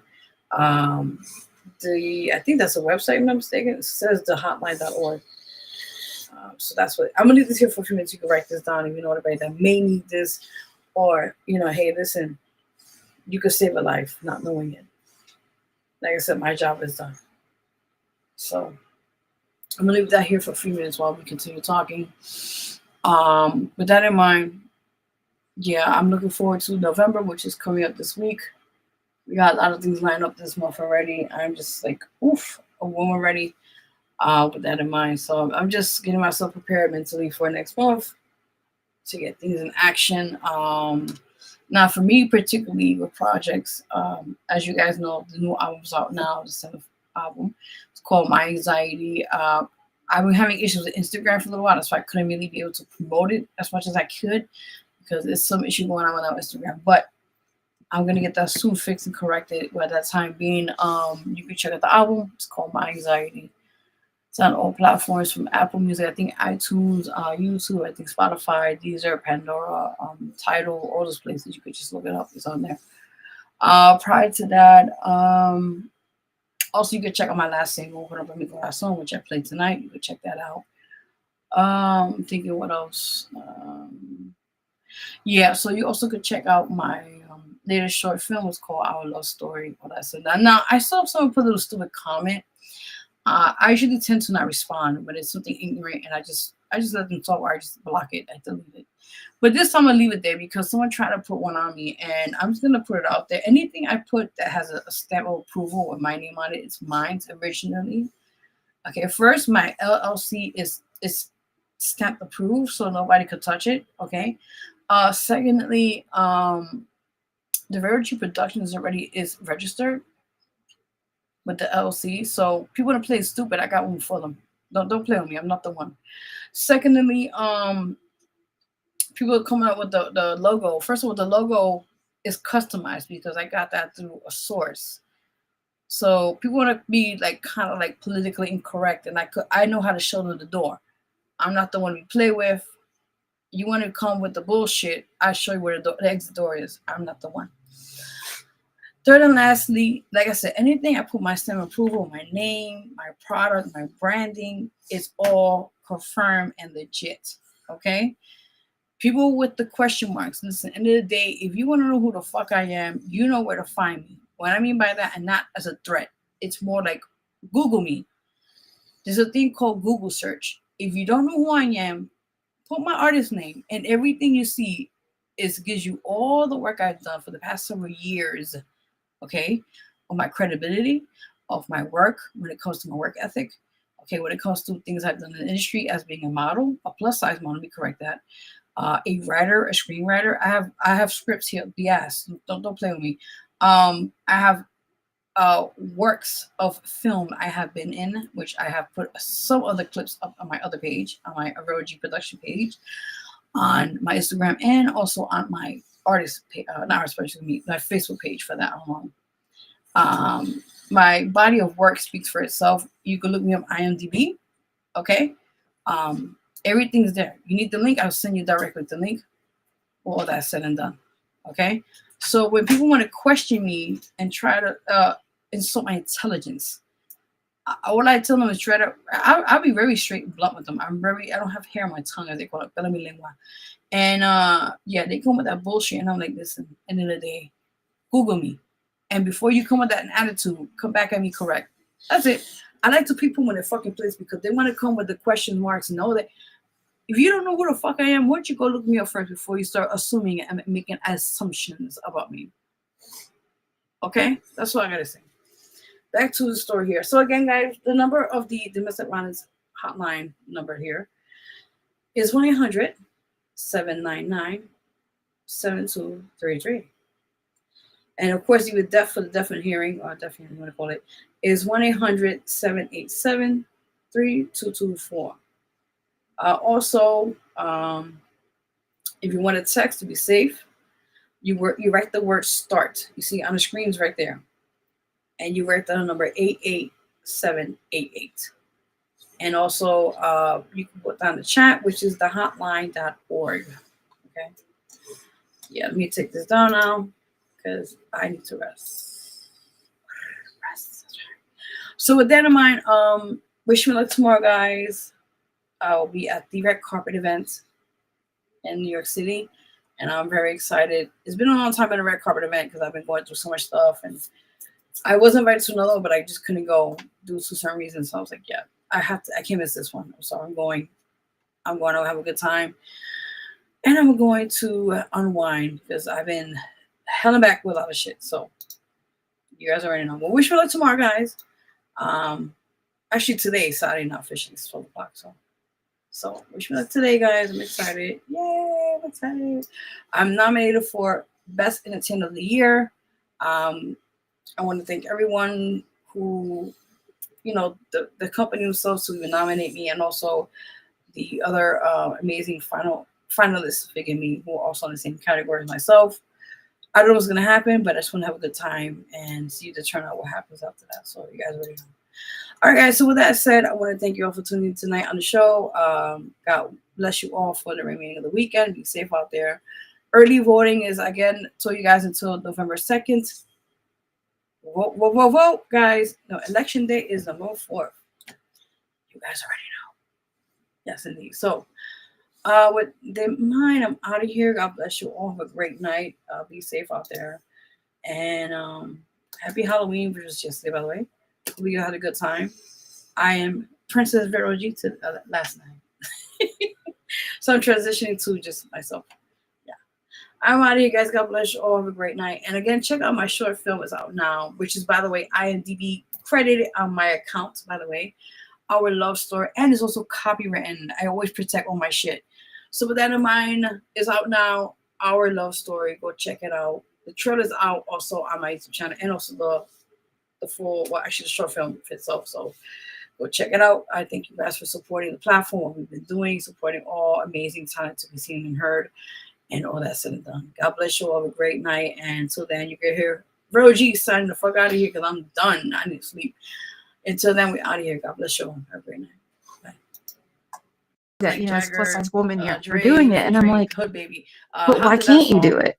came about? And she's like, well, Mom, Is like, I'm it not pretty really enough. And honestly like when she's our very pretty. songs And I was come like, about, like but you we'll hear a are. beat And she's like, and we but, just you sit back know, and vibe to I it. have this, And when we was hearing it, like body and with these the way stretch the marks. beat And is I'm set like, up, you know what I'm and? saying, got the amazing Or, you Maroon know, 5, someone came up you to know me what on I'm a show and saying, like, that I could Light never do Jagger. So, this. You know, I that had song was real surgery on my smooth, neck and and I I have could this see we scar. And both I'm like, consider and? ourselves smooth I said, people, you know what I'm saying? to So me, we just add a scars show what we little sauce survived. to They're a it, badge you of know, and honor. just came at them and brought a little vibe to it, It's honestly. not a flaw. You know, It just a makes you little turn unique. up It because says, I know hey, my I did first this. project I I came accomplished this. I more lived subtle, through it, you and I'm know, I better came for more it. subtle for So, because it was around you know, February, that's Valentine's, you got the what love, I you got the really pain, people going predominantly through breakups love around to that time share with frame as well people. too. So, And you know, this time just around bring with that awareness because, yeah, I'm, you know, I'm plus size. I'm going out there. I'm doing this stuff.